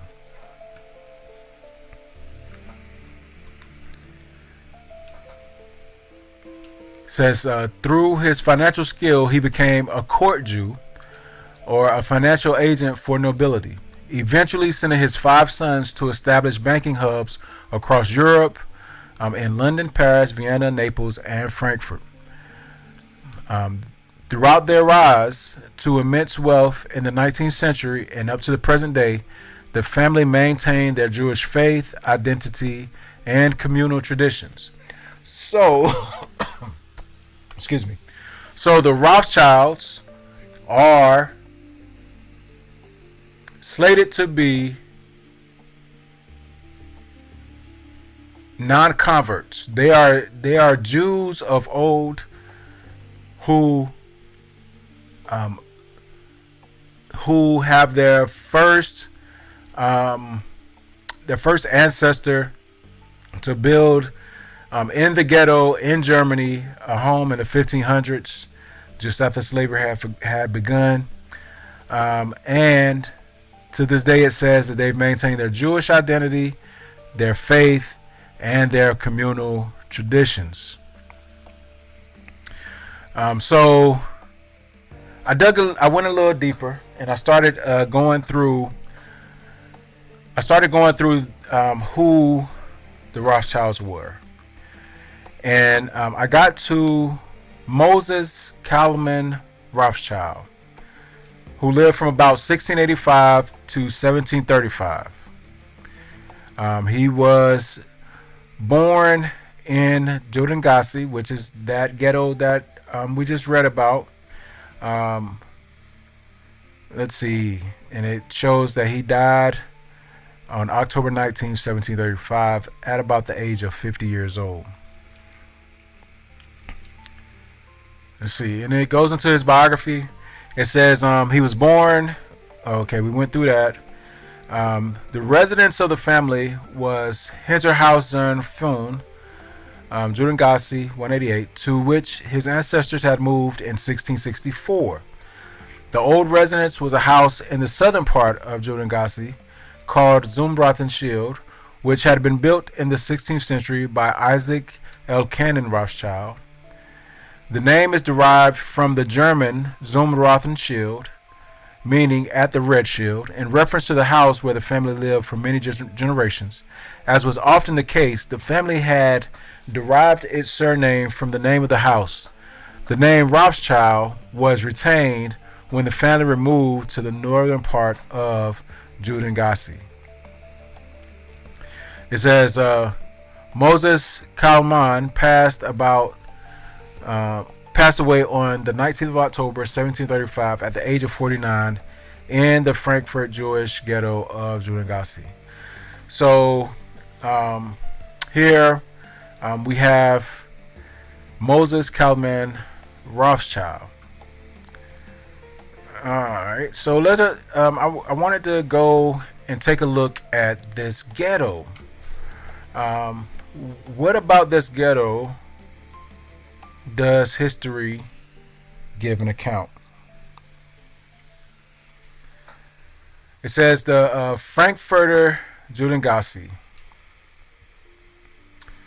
or Jews Lane, was a Jewish ghetto of Frankfurt and one of the earliest ghettos in Germany. It existed from 1462 until 1811 and was home to Germany's largest Jewish community in the early modern times. At the end of the 19th century, most of the buildings in the Judengasse were demolished. The area suffered major destruction during World War II, and reconstruction left no visible signs of the ghetto in today's townscape of Frankfurt. So it says at the end of the 19th century, which was the end of the 1800s, most of the buildings in the Judengasse were demolished. The area suffered a major destruction from World War II, and reconstruction left no visible signs of the ghetto in today's townscape of Frankfurt. So after Hitler got done wreaking havoc, then the reconstruction didn't leave any notice of what it used to look like. It says post-war usage of the area included a car park, a petrol station, and a wholesale flower market. The decision to build an administrative complex triggered a public discussion as to what should be done with the archaeological remains uncovered during the excavation in 1977.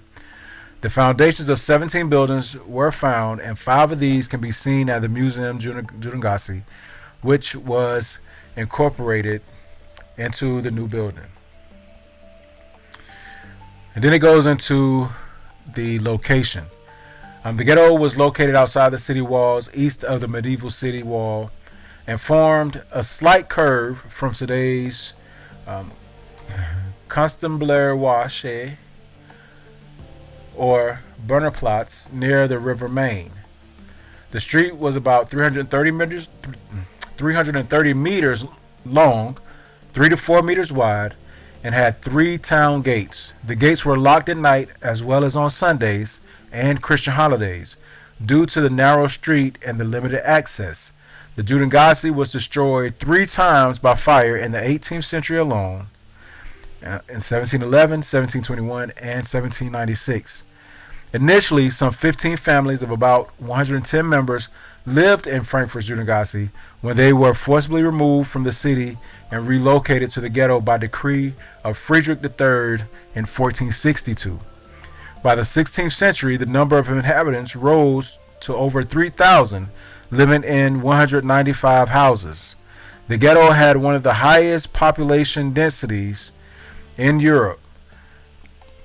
Contemporary documents describe it as narrow, oppressive, and dirty. Now, the 16th century was the 1500s. Again, this was the time when slavery was at its height. Now, we have a lot of, let me not say a lot, because I remember when I first started researching this about 10 years ago, I went on the South Carolina website to, because I had Googled something about mulattoes and slavery, and something on the South Carolina website had displayed something. I went and read that even in Charleston, when Negroes were getting off the slave ships, that there were mulattoes getting off those slave ships with them. And after I made a note of that, I went back and it had been taken down. So there are accounts, some are hidden apparently, that show that there were mulatto slaves being taken off of slave ships into slavery during the 1700s, 16 and 1700s. Now, again, when we looked at France last week, I showed you a map that pretty much laid out all the slave imports of Europe. All of those slave imports were from prominent Jewish communities in Europe. So I don't think it's coincidence that when we read about this ghetto in Germany, that we're seeing that they had packed 3,000 people into 195 houses during those times of persecution of the Jews. Now, this is another important thing that I want to make mention of, because and I meant to go and see if I could find this documentary that I saw a few years ago that talked specifically about the formation of ghettos in the U.S. And it made a reference to the ghettos as if it was a new project that had never been instituted before. But ghettos were common in Europe. The Jews were in ghettos from ages ago. So it wasn't something new to try. And I think because of our historic or our history in America and our historic societies, we are given a history that makes us look at history from a short-sighted view.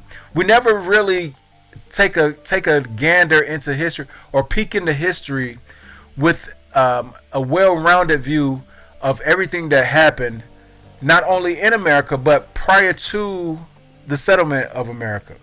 I mean, we get the general things like the wars where England or Britain took over America and that sort of thing, but we rarely get information about Europe. Although America was established to progress the European races, they don't do a good job of telling us about those European races, why they wanted to come to America, who they sent to America, why these certain people were sent to America. And I'm not going to speculate on that right now. That'll be something that maybe we talk about later on down the line. But for right now, just making a mention of the fact or the idea that the ghettos are not something that just popped up in America. And it's very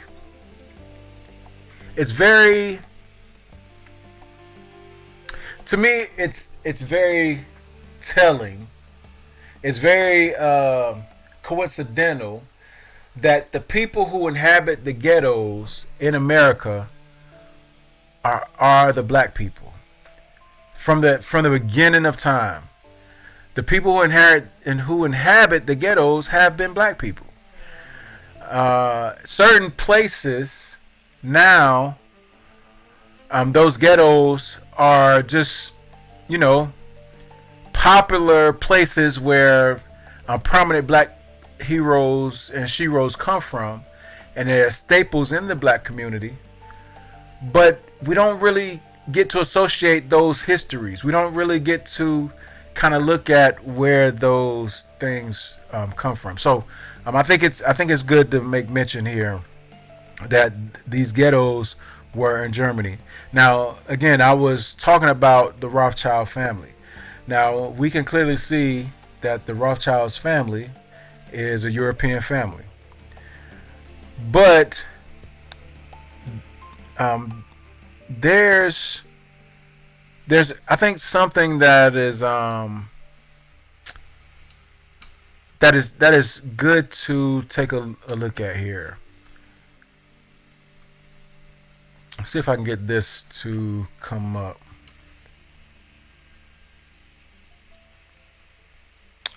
This paper,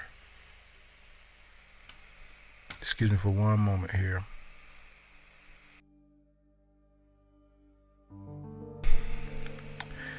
This paper is entitled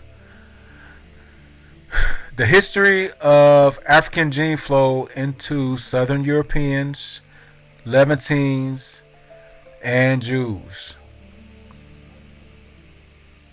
Get off my screen. Hold on, y'all. Alright. The History of African Gene Flow into Southern Europeans, Levantines, and Jews. And I'm just going to read the abstract. It says, the previous genetic studies have suggested a history of sub-Saharan African gene flow into some West Europe, Eurasian populations after the initial dispersal out of Africa that occurred at least 45,000 years ago. However, there has been no accurate characterization of the proportion of mixture or of its date. We analyze genome-wide polymorphism data from over 40 West Eurasian groups to show that almost all Southern Europeans have inherited 1% to 3% African ancestry, with an average admixture date of around 55 generations ago. Consistent with North African gene flow at the end of the Roman Empire and subsequent Arab migrations. I apologize. I didn't mean to say it like that, but subsequent Arab migrations. Levantine groups harbor 4% to 15% African ancestry, with an average admixture date of about 32 generations ago, consistent with close political, economic, and cultural links with Egypt in the late Middle Ages. We also detect 3% to 5% of sub-Saharan African ancestry in all 8 of the diverse Jewish populations that we analyzed. For the Jewish admixture, we obtained the average estimated date of about 72 generations. This may reflect descent of these groups from a common ancestral population that already had some African ancestry prior to the Jewish diasporas. So I'm going to read that last part again. It says, we also detect 3% to 5% sub-Saharan African ancestry in all 8 of the diverse Jewish populations that we analyzed. For the Jewish admixture, we obtain an average estimated date of about 72 generations. This may reflect descent of these groups from a common ancestral population that already had some African ancestry prior to Jewish diasporas. And again, this is a academically published paper. It was received August 4th, 2010. It was accepted March 14th of 2011, and it was published on April 21st of 2011. So this paper is academically published. This is an academic paper. This paper is telling us that there is sub-Saharan African DNA in all 8 of the Jewish populations that they analyzed. Now, granted, with these Jewish populations, as I stated in the first DNA paper that we looked at, we have to look to see if these Jewish populations are the populations that are currently in the Levant. But I want to make notice of this title: African gene flow into Southern Europeans, Levantines, and Jews. So Southern Europeans are the Italians, those races. Now, this is the crazy thing. After the temple was destroyed in 70 AD, Jews were taken into slavery. And hold on. I want to say this so you can see me clearly. After the destruction of the temple in 70 AD, Jews were taken into slavery in Rome. Many of us don't understand, or many of us have not realized, that Rome was the capital of Italy. So when we start talking about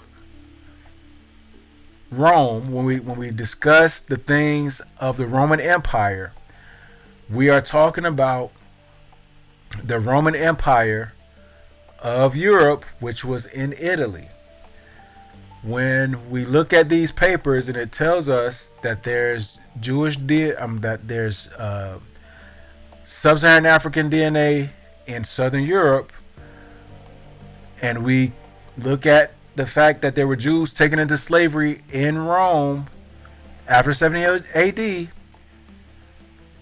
and we know that there were prominent Jewish communities in Italy, in Rome, then we go further and we look and see that a lot of those Jewish people that were in Rome migrated from Italy into Germany.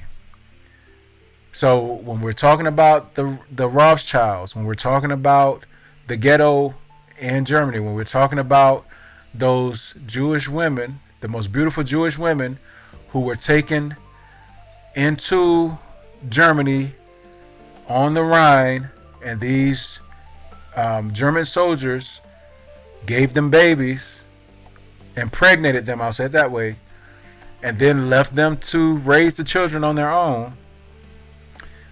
It's not far-fetched to believe that when we're talking about these Jewish ghettos in Germany, that these German Jews descend from the Jews from Italy and ultimately have African or sub-Saharan African specifically DNA. So again, just putting those pieces together. Again, this is just an opportunity to put pieces together.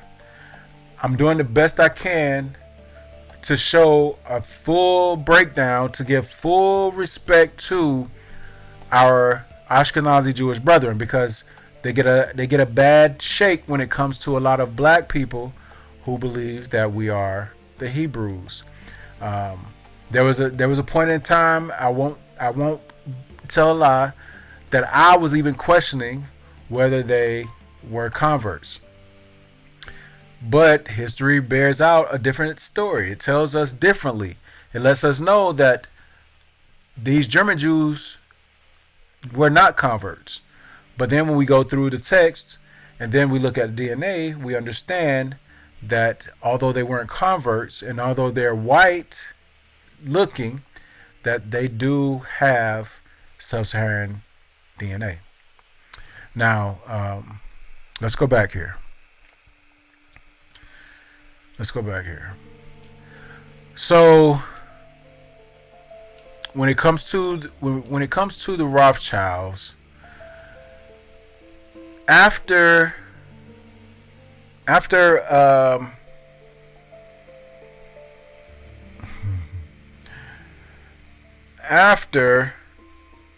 we had the Jews go through slavery, we had these German Jews who were put through the crucible during the time of slavery. And this is prior to us making it to the time of Hitler. We see that there was one Nathan Meyer Rothschild. Now, this is just the portrait of Mr. Rothschild. Let me click on that portrait real quick. I ain't going to say it, but I want you to look at this portrait. I ain't going to say it, but I want you to look at this portrait. I ain't gonna say it. I'm gonna let you look at this portrait. And let's just go back to reading about Mr. Rothschild. It says he was born the 16th of September, 1777, and he died July 28th of 1836. But he was known as Baron Nathan Meyer or Mayer Rothschild. He was a British German banker, businessman, and financier. Born in Frankfurt am Main, he was the third of 5 sons of Mayer Amschel Rothschild and his wife, Gutli, who was the founder of the British branch of the prominent Rothschild family. Early life origins in Frankfurt. Nathan Meyer Rothschild was born on September 16, 1777. It says his parents here in the Jewish ghetto area of Frankfurt in the Holy Roman Empire in present-day Germany. He was born to an Ashkenazi Jewish family. He was the third son, and his brothers were Amschel Meyer Rothschild, Solomon Meyer Rothschild, Karl Meyer Rothschild, and James Meyer Rothschild. All 5 brothers would go on to become close business partners spread out across Europe. They had 5 sisters, including Henriette Rothschild, who married Abraham Montefiore. So he moved to England and got involved in the textile trade. At the age of 21 in 1798, he settled in Manchester, England, and established a business in textile trading and finance. He later moved to London and began dealing on the London Stock Exchange from 1804. He made a fortune trading bills of exchange through a banking enterprise begun in 1805, dealing with financial instruments such as foreign bills and government securities. He became a Freemason of the Immolation Lodge number 21 of the Premier Grand Lodge of England in October of 1802 in London. Until this point, the few Ashkenazi Jews who lived in England tended to belong to the ancients, or this Freemason Lodge here, on account of their general lower social class, while the more established Sephardim joined the moderns. So now it goes into his gold securities traded with the Napoleonic Wars. And I think this is and I'm trying to build something here. I don't want you to think I'm just reading just to be reading.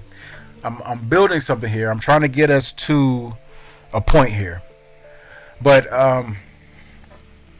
it says in 1809 he began to deal in gold bullion and developed this as a cornerstone of his business, which was to become N.M. Rothschild and Sons. From 1811 on, in negotiation with Commissary General John Charles Henrys, he undertook a transfer of money to pay Wellington's troops on campaign in Portugal and Spain against Napoleon, and later to make subsidy payments to British allies when these organized new troops after Napoleon's disastrous Russian campaign. Let's see. Let me get to where I'm trying to get. Okay, it's in this section here. It says later, during the 1840s, as early socialists in France, again, France has come up, attacked the Rothschilds and Jewish financiers in general, a French socialist from among their circle, using the pen name Satan, authored a work entitled Histoire Edifante et Curieux de Rothschild, or Edifying and Curious History of Rothschild, the First King of the Jews.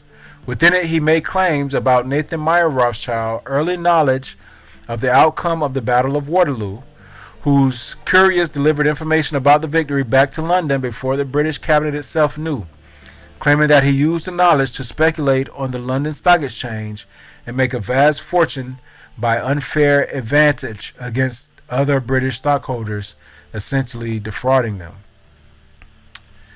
Now, it has a story here, but it's important to make note here that the Rothschilds, in particular, this particular gentleman named Nathan Rothschild was very well connected. He was very well connected. He was very well connected in the European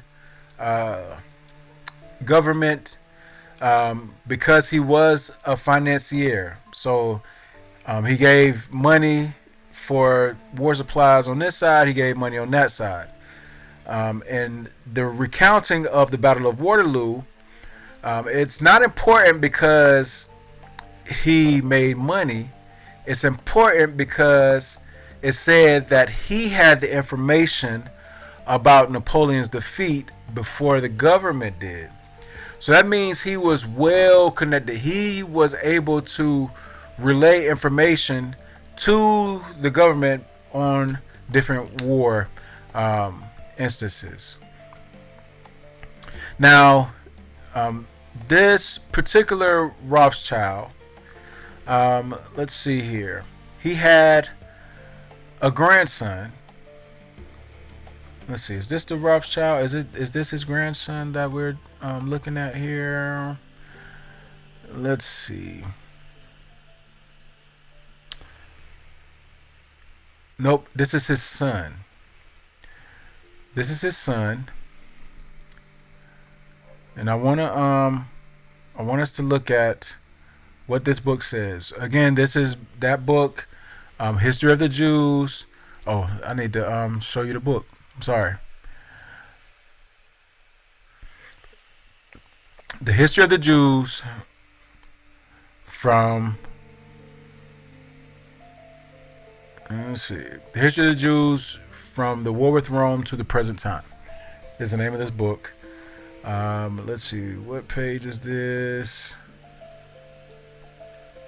Page 350 at the bottom here. It says, in 1847, an important step was taken by the leaders of the Jewish emancipationists. At the general election in that year, Baron Lionel Rothschild offered himself as a candidate for the city of London and was returned. When the session of 1849 opened, Lord John Russell, then Premier,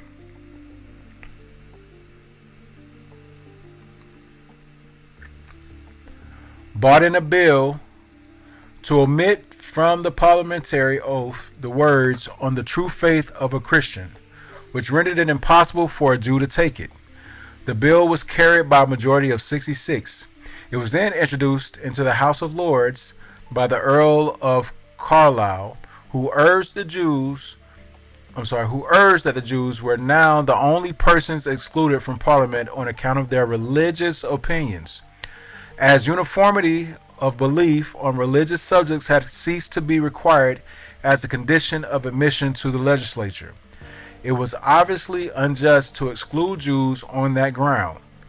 The bill was opposed by the Archbishop of Canterbury, who argued that the measure was inconsistent with the national profession of Christianity, also by the Bishop of Exeter, who declared it to be a breach of the contract made between the sovereign and the nation, that the crown should maintain the laws of God and the true profession of the gospel.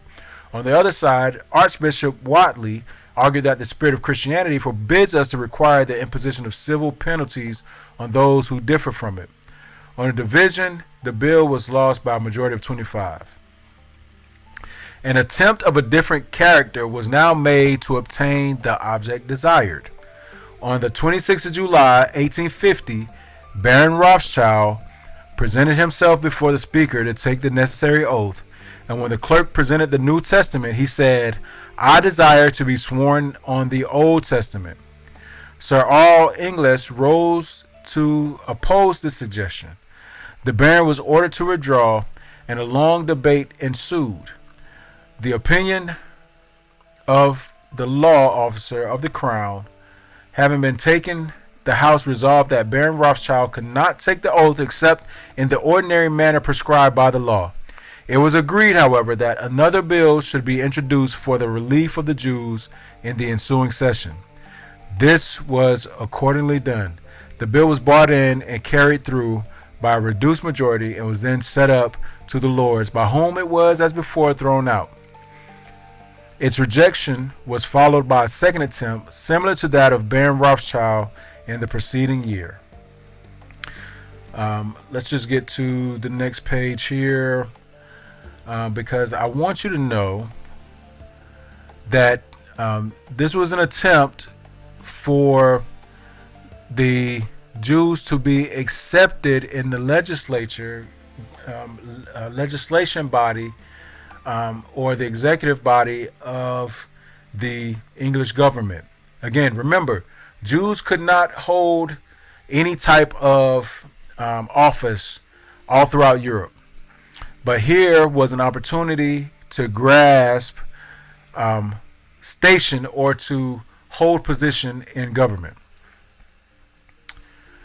Let's see.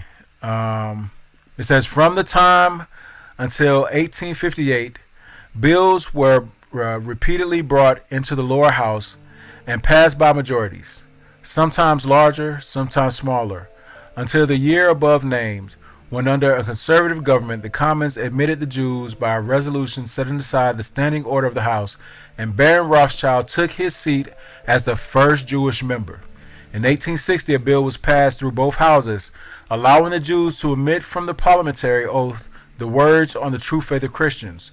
To complete the history of Jewish emancipation, it should here be added that in 1873, Sir George Jessel was made Master of the Rolls, being the first Jew admitted to the English bench, and in 1885, Sir N. Rothschild was created a peer, the first who was entered the English House of Lords.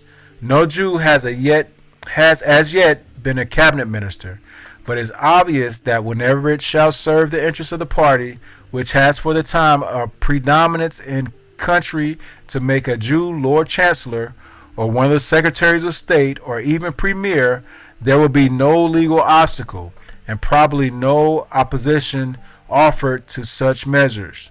The struggle, in fact, is over. The Jews are fully emancipated.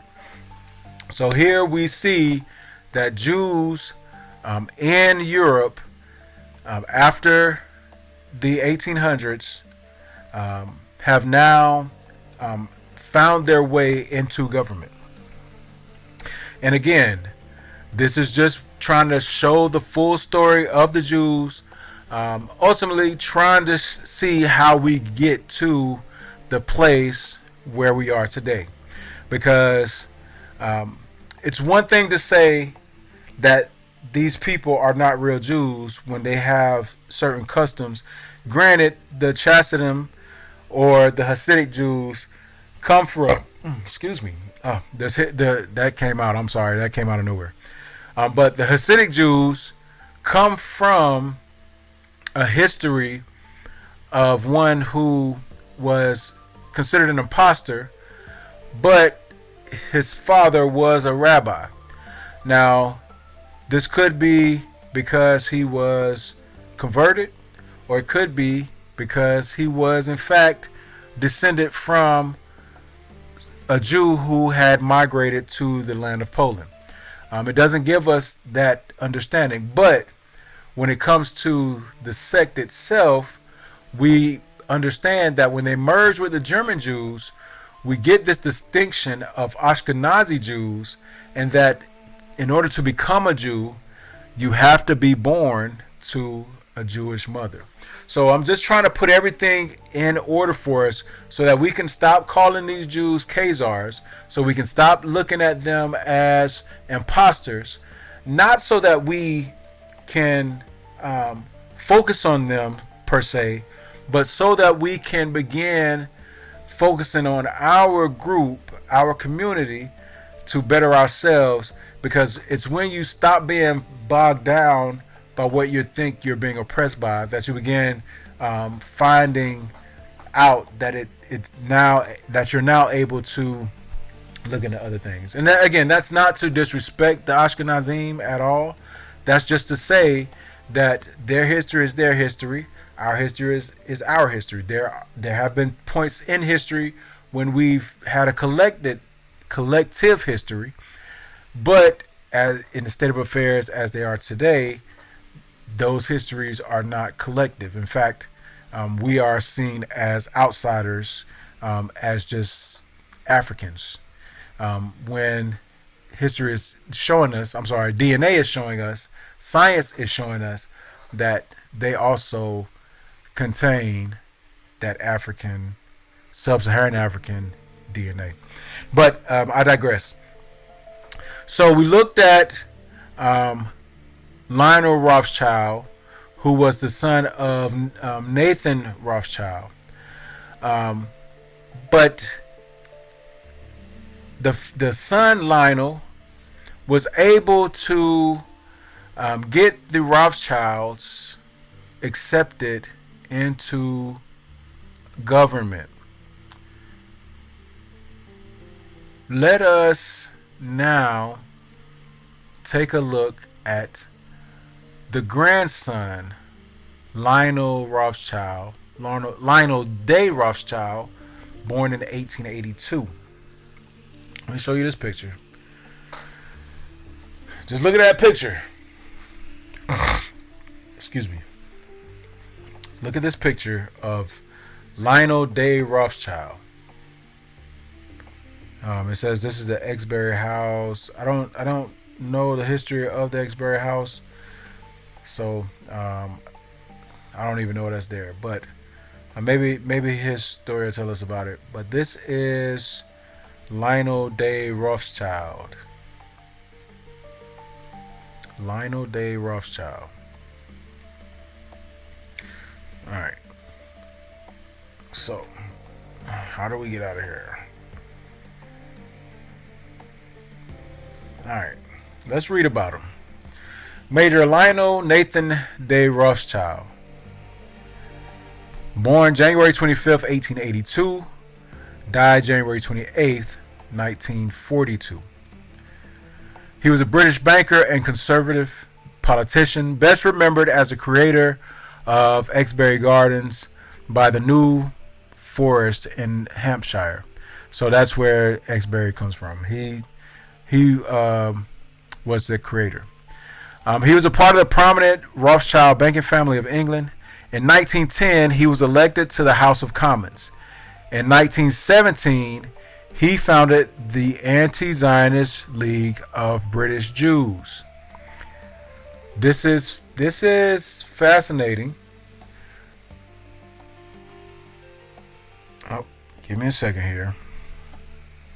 This is fascinating because to say that he co-founded the anti-Zionist League of British Jews tells us that he wasn't a Zionist. He was not a Zionist Jew. He co-founded the Anti-Zionist League of British Jews. He was the eldest of three sons of Leopold de Rothschild and Marie Perugia. He was born in London and educated in Harrow School and Trinity College, Cambridge, where he graduated BA in 1903 and MA in 1908. On the 25th of January 1910, he was elected to the House of Commons for the constituency of Aylesbury in Buckinghamshire and was a member of Parliament until 1923. In 1912, he married Marie Louise Eugenie Beer, and they had the following children.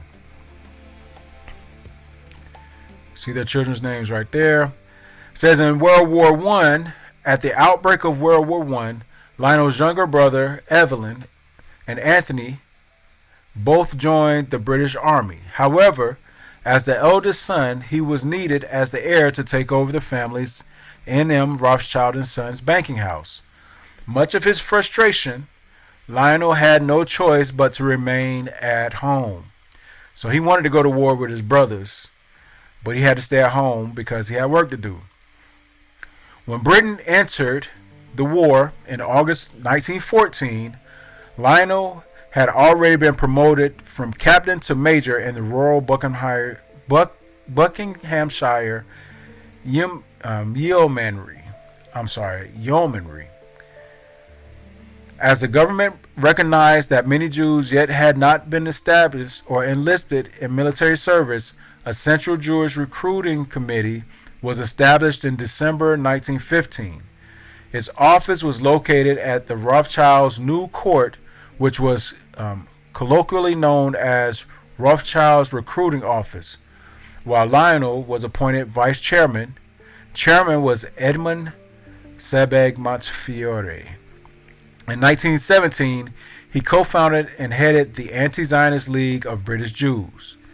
He was made the OBE in the military division in 1917.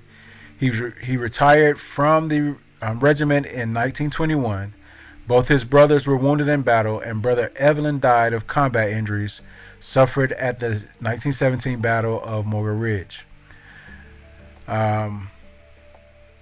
So this is just to show you that Lionel Nathan de Rothschild, he was a banker, but he was not a Zionist. This Rothschild founded the Anti-Zionist League of British Jews.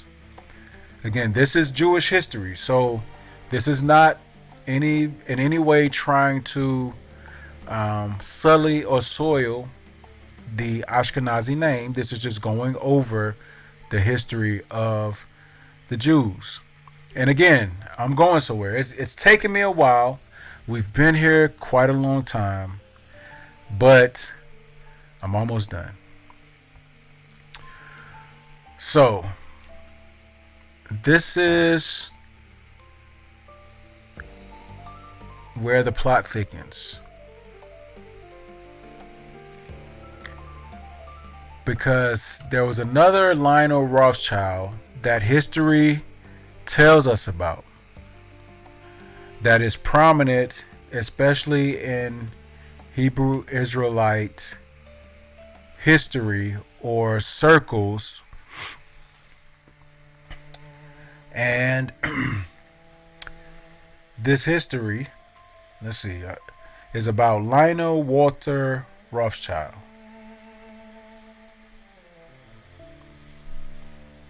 Well, that didn't go as planned. Let's look at him. Lionel Walter Rothschild. This was a third cousin. So he didn't descend from Nathan's line specifically. This is a third cousin. And if I'm not mistaken, third cousins share great grandparents. First cousins share the same grandparents. Second cousins share great grandparents. Third cousins share great great grandparents. So he was a Rothschild, but he was a third cousin. So it says Lionel Walter Rothschild, second Baron Rothschild, born February 8th, 1868 in London, England, and he died August 27th, 1937 in Tring, Buckinghamshire. He was a British zoologist who became a great collector and founded the Rothschilds Natural History Museum in London. The eldest son of Nathan Meyer Rothschild, he received his titles on the death of his father in 1915. Rothschild studied at the University of Bonn and then at Magdalen College, Cambridge, where his interests and ambitions in zoology developed under the influence of the distinguished zoologist Alfred Newton. Rothschild's boyhood collections of insects increased. Let's skip down. He served as a conservative member of Parliament from 1899 to 1910. In 1917, because of his Zionist sympathies and his eminent position in the Anglo-Jewish community, he received a letter from Arthur James Balfour, later Lord Balfour, then the British Foreign Secretary, declaring the British government's interest in establishing in Palestine a national home for the Jewish people. This letter became known as the Balfour Declaration. So this is where everything comes to a head. This is where we are now seated in current history. We just read not long ago that Lionel de Rothschild was an anti-Zionist. We're reading here that Lionel Walter Rothschild he has Zionist sympathies, and he had an eminent position in the Anglo-Jewish community. This was the Rothschild who received a letter from Lord Balfour, Arthur James Balfour, in 1917. And this Balfour Declaration was the catalyst for the state of Israel. Now, I think it's important to mention here that when it comes to the state of Israel, Britain was on a path of establishing world dominance. If we remember correctly, British government was over America. The British government was over, if I'm not mistaken, Turkey and Constantinople. Britain had their foot in all types of different governments, so it would only make sense that Britain found a way to put a footprint in the Middle East, specifically in the well-known territory of Jerusalem. So let's see here. When it comes to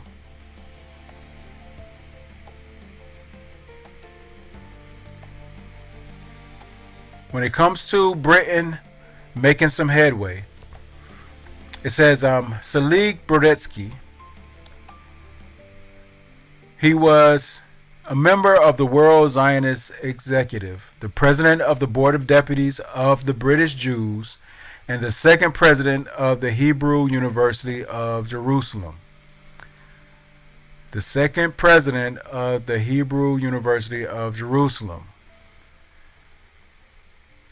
He lived from February of 1888 to May of 1954.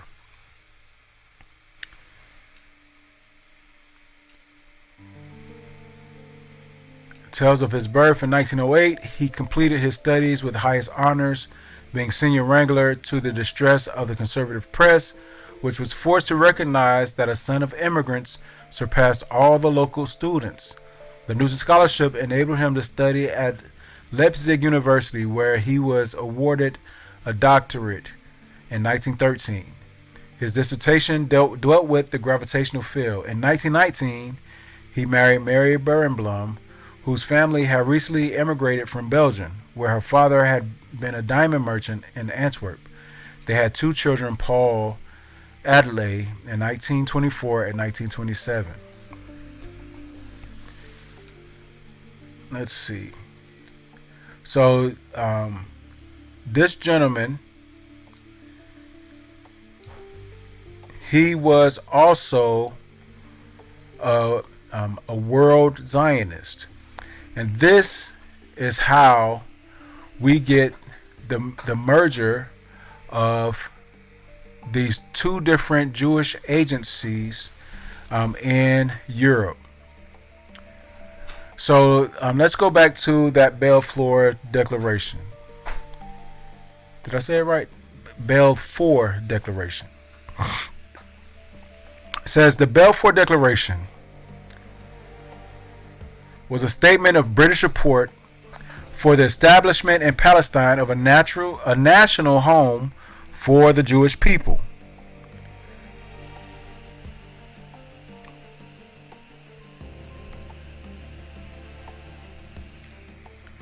It was made in a letter dated November 2nd, 1917, from Arthur James Balfour, the British Foreign Secretary to Lionel Walter Rothschild, and Baron Rothschild of Schring, a leader of the Anglo-Jewish community. Though the precise meaning of the correspondence has been disputed, its statements were generally contradictory to both the Sykes-Picot Agreement, secret convention between Britain and France, and the Hussein-McMahon correspondence, an exchange of letters between the British High Commissioners in Egypt, Sir Henry McMahon, and Hussein ibn Ali, their emir of Mecca, which in turn contradicted one another. The Balfour Declaration, issued through the continued efforts of Klaim Weizmann and Nuhem Sokolov, Zionist leaders in London, fell short of the expectations of the Zionists, who had asked for the reconstruction of Palestine as the Jewish national home. This declaration specifically stipulated that nothing shall be done which may prejudice the civil and religious rights of existing non-Jewish communities in Palestine. The document, however, said nothing of political or national rights of these communities and did not refer to them by name. Nevertheless, the declaration aroused enthusiastic hopes among Zionists and seemed to fulfill the aims of the World Zionist Organization. The British government hoped that the declaration would rally Jewish opinion, especially in the United States, to the side of the Allied powers against the Central Powers during World War I. They hoped also that the settlement in Palestine of a pro-British Jewish population might help to protect the approaches to the Suez Canal and neighboring Egypt, and thus ensure a vital communication route to the British colonial possession in India. So that was the Balfour Declaration. Now, so now we see that the reason that we got the Balfour Declaration, it wasn't necessarily because the Jews were this very influential group. It was more so because Britain wanted a footprint in the Middle East. And this was a way to get what they wanted. It was a way for them to try to bring powers together. So now, this is how we get through World War I. We arrive at World War II because Hitler has now decided that the Jews are a scourge or a scourge, or however you say it, to the English countryside or the European countryside. And I wanted to touch on this real quick, very briefly, because I think it's important to make note that this propaganda campaign by Hitler, I remember back in around 2017, this was circulating very, very heavily. This was something that many of the Black Hebrew Israelites, or BHI, some were calling people moderate Jewish Hebrew Israelites, or however it goes, but they were circulating this image quite heavily because the trope was that Hitler knew who the Jews were, and he was saying that the European Jews were fake Jews. And this again is why I believe that the Ashkenazi Jews do deserve respect. Granted, our group went through slavery, but the Ashkenazi Jews deserve respect for the things that they endured in Europe. Because when we look at what this says here, it says this propaganda illustration taken from a short Nazi short film. Let me see if I can. Okay. It says a propaganda illustration taken from a Nazi short film. The caption reads in German, "The Jew is a bastard." The illustration linked Jews with other people the Nazi considered inferior: Orientals, blacks, Mongols, and East Africans. Now, to the contrary, I don't believe personally that they were necessarily, well, they were calling everybody inferior. But the point that they were making is that these Ashkenazi Jews descended from these Afro-Asiatic black Negro Jews, and that they were bastards. Again, we discussed earlier that the Jews of Germany were believed, and I read in the passage, that the Jews of Germany were believed to have descended from these German soldiers who had brought the most beautiful Jewish women back to the Rhine, impregnated them, and left them with the children to raise on their own, and to raise those children in Jewish customs. So this is a well-known history.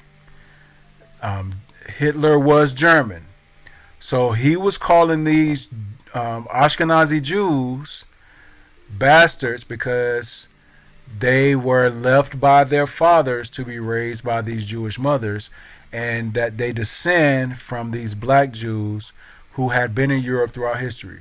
Now again, this is not to sensationalize things. This is just connecting those dots. This is just putting things together so that we can give a full history. I believe in putting the truth out so that everybody can see the truth. So again, this image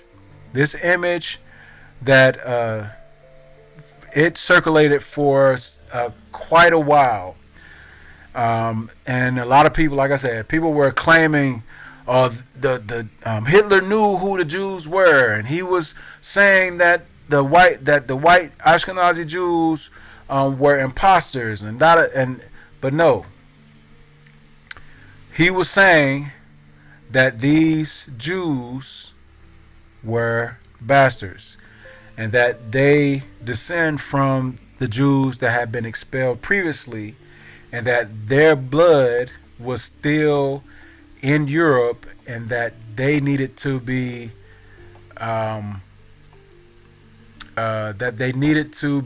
exterminated. So this wasn't a campaign to say, hip hip hooray, we know who the real Jews are. This was a campaign to say, we didn't do a good enough job of getting these Jews out of Europe, and now we are left with this quote unquote blight. Not my words, but this is just me paraphrasing.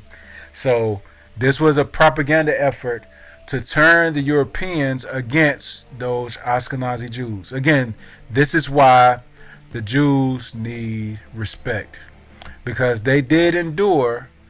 And I have my book here. This book I released this year. This book is called the Unredacted Manifest. You can get it on Amazon. But in this book, I have a chapter specifically about the Ashkenazi Jews. And in that book, I make the statement: this is not us versus them. This is a them because of us. The Ashkenazi Jews have prominence in Europe because they didn't have a full Jewish look that had been prosecuted or persecuted from the 1400s through slavery. So this is not an attempt to say that one is better than the other. This is just an attempt to draw the lines together to show how more connected we are than we are separated. And finally here, as we round things up, I just want to show you that there was, or there is,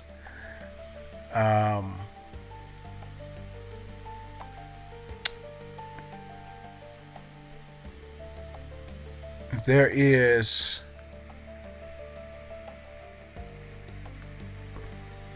a record of the Jews going before the United States court asking for assistance in providing that Jewish home in Europe. And I was intending to read some of this, but it's late, and I don't. To be honest with you, I'm tired. This might be something I'll touch on a little later. I might drop another separate video about it. But I'll read this part. It says, this is Committee of Foreign Affairs, the House of Representatives in Washington, Tuesday, April 18th, 1922. The committee for this day met. Honorable Stephen G. Porter, the chairman, presiding with the committee, had under consideration House Concurrent Resolution 52, which reads as follows. Whereas the Jewish people have many centuries believed and yearned for the rebuilding of their ancient homeland, and whereas owing the outcome of the World War and their part therein, the Jewish people, under definite and adequate international guarantees, are to be enabled, with due regard to the rights of all elements of the population of Palestine and to the sanctity of its holy place, to recreate and reorganize a national home in the land of their fathers. Therefore be it resolved by the House of Representatives, the Senate concurrent, that the Congress of the United States hereby expresses its profound satisfaction in that outcome of the victorious war, with promises the building up of a new and beneficent life in Palestine, rejoices in this act of historic justice about to be consummated, and on behalf of the American people commends an undertaking which will do honor to Christendom and give the House of Israel its long denied opportunity to reestablish a fruitful Jewish life and culture in the ancient Jewish land. And then it goes into the different testimonies, questionings, statements, so forth and so on. The name of this document is, let's see, the establishment of a national home in Palestine. It is just basically the hearing of the Jews before the Committee on Foreign Affairs in an attempt to get acceptance of the United States to help them get the land of Palestine. Now, the one thing I noticed, and that should always be noticed or noted when it comes to movements, although intentions are great, although there are honest pushes to ascertain what's beneficial for everyone, when leadership dies out, if that leadership doesn't put in place or raise up the proper leadership to take over, missions get skewed, objectives become obscure, things go off the rails, so to speak. When it came to the establishment of the State of Israel, as written in the Balfour Declaration, as stated in this hearing before the House of Representatives, there was quite the agreement that there was not going to be any disturbance of the Arabian people who already lived in that territory. There was an understanding that these people would be able to live their lives without being harassed, and that this was just an effort to reestablish a Jewish homeland living amongst the people. And from what we see today, not criticizing, because I don't want to come off as critical. I don't want to give my opinion on how things are going.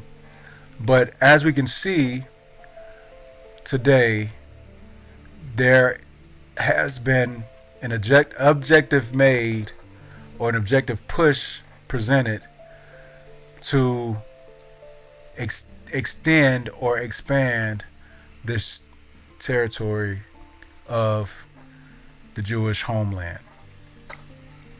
So I do agree that, again, the Jews, or that the Ashkenazi Jews deserve the respect that they've garnered. They've endured some horrendous things throughout this existence, throughout this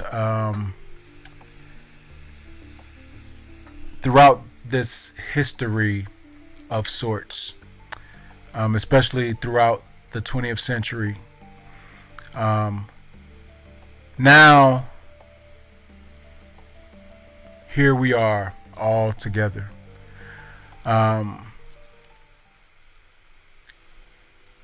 When it comes to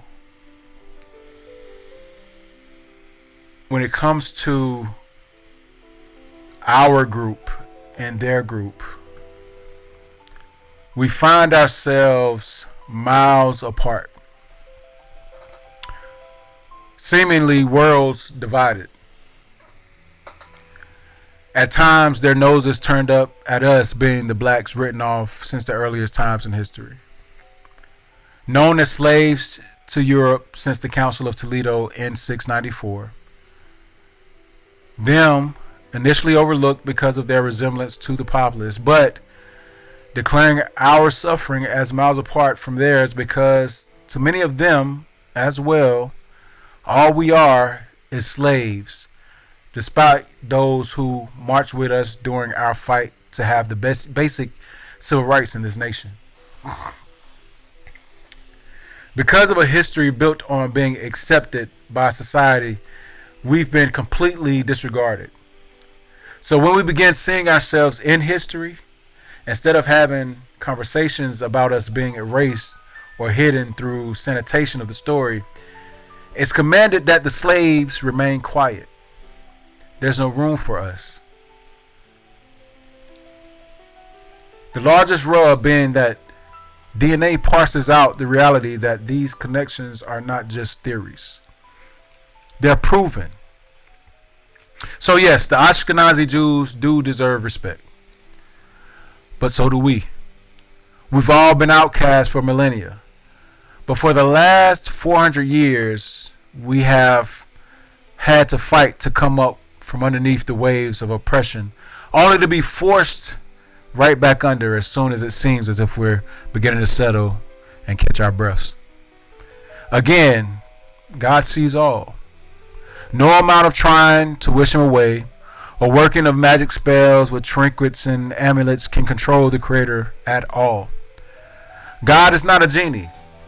He allows men to work the will of our hands, but the day of reckoning and justification soon comes. The day will come when the world has to answer, and he will call his own people before him and question all of our motives and our deliberate ignorances. So while every day Ashkenazim cry for respect and declare their rights to operate with autonomy, all we ask is for our respect too. But history has a stench that cannot be banished. It's the decay of that strange fruit that Billie Holiday sang about. But that rotting smell has embedded or saturated into every thread of the fabric of this nation at the cellular level.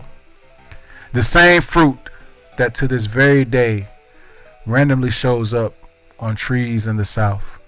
Trees that will share their recorded testimonies of time when that day of reckoning is upon us. And if you've enjoyed this lesson and the walk through history and DNA, I do encourage you to like and share this video.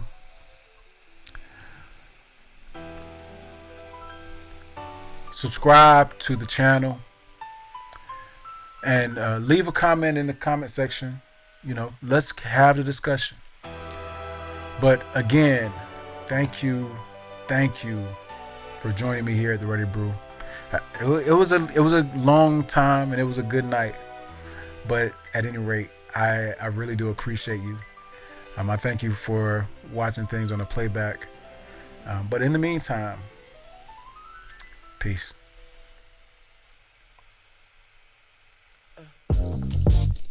Welcome to the Ready Brew.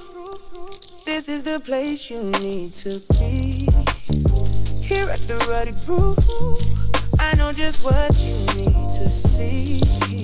Bible, forensics, history, and DNA pulls all the pieces together, reviving the story and bringing the facts, unveiling what they thought was buried forever. Pull up a chair, grab yourself a cup. You know I wanna talk about it.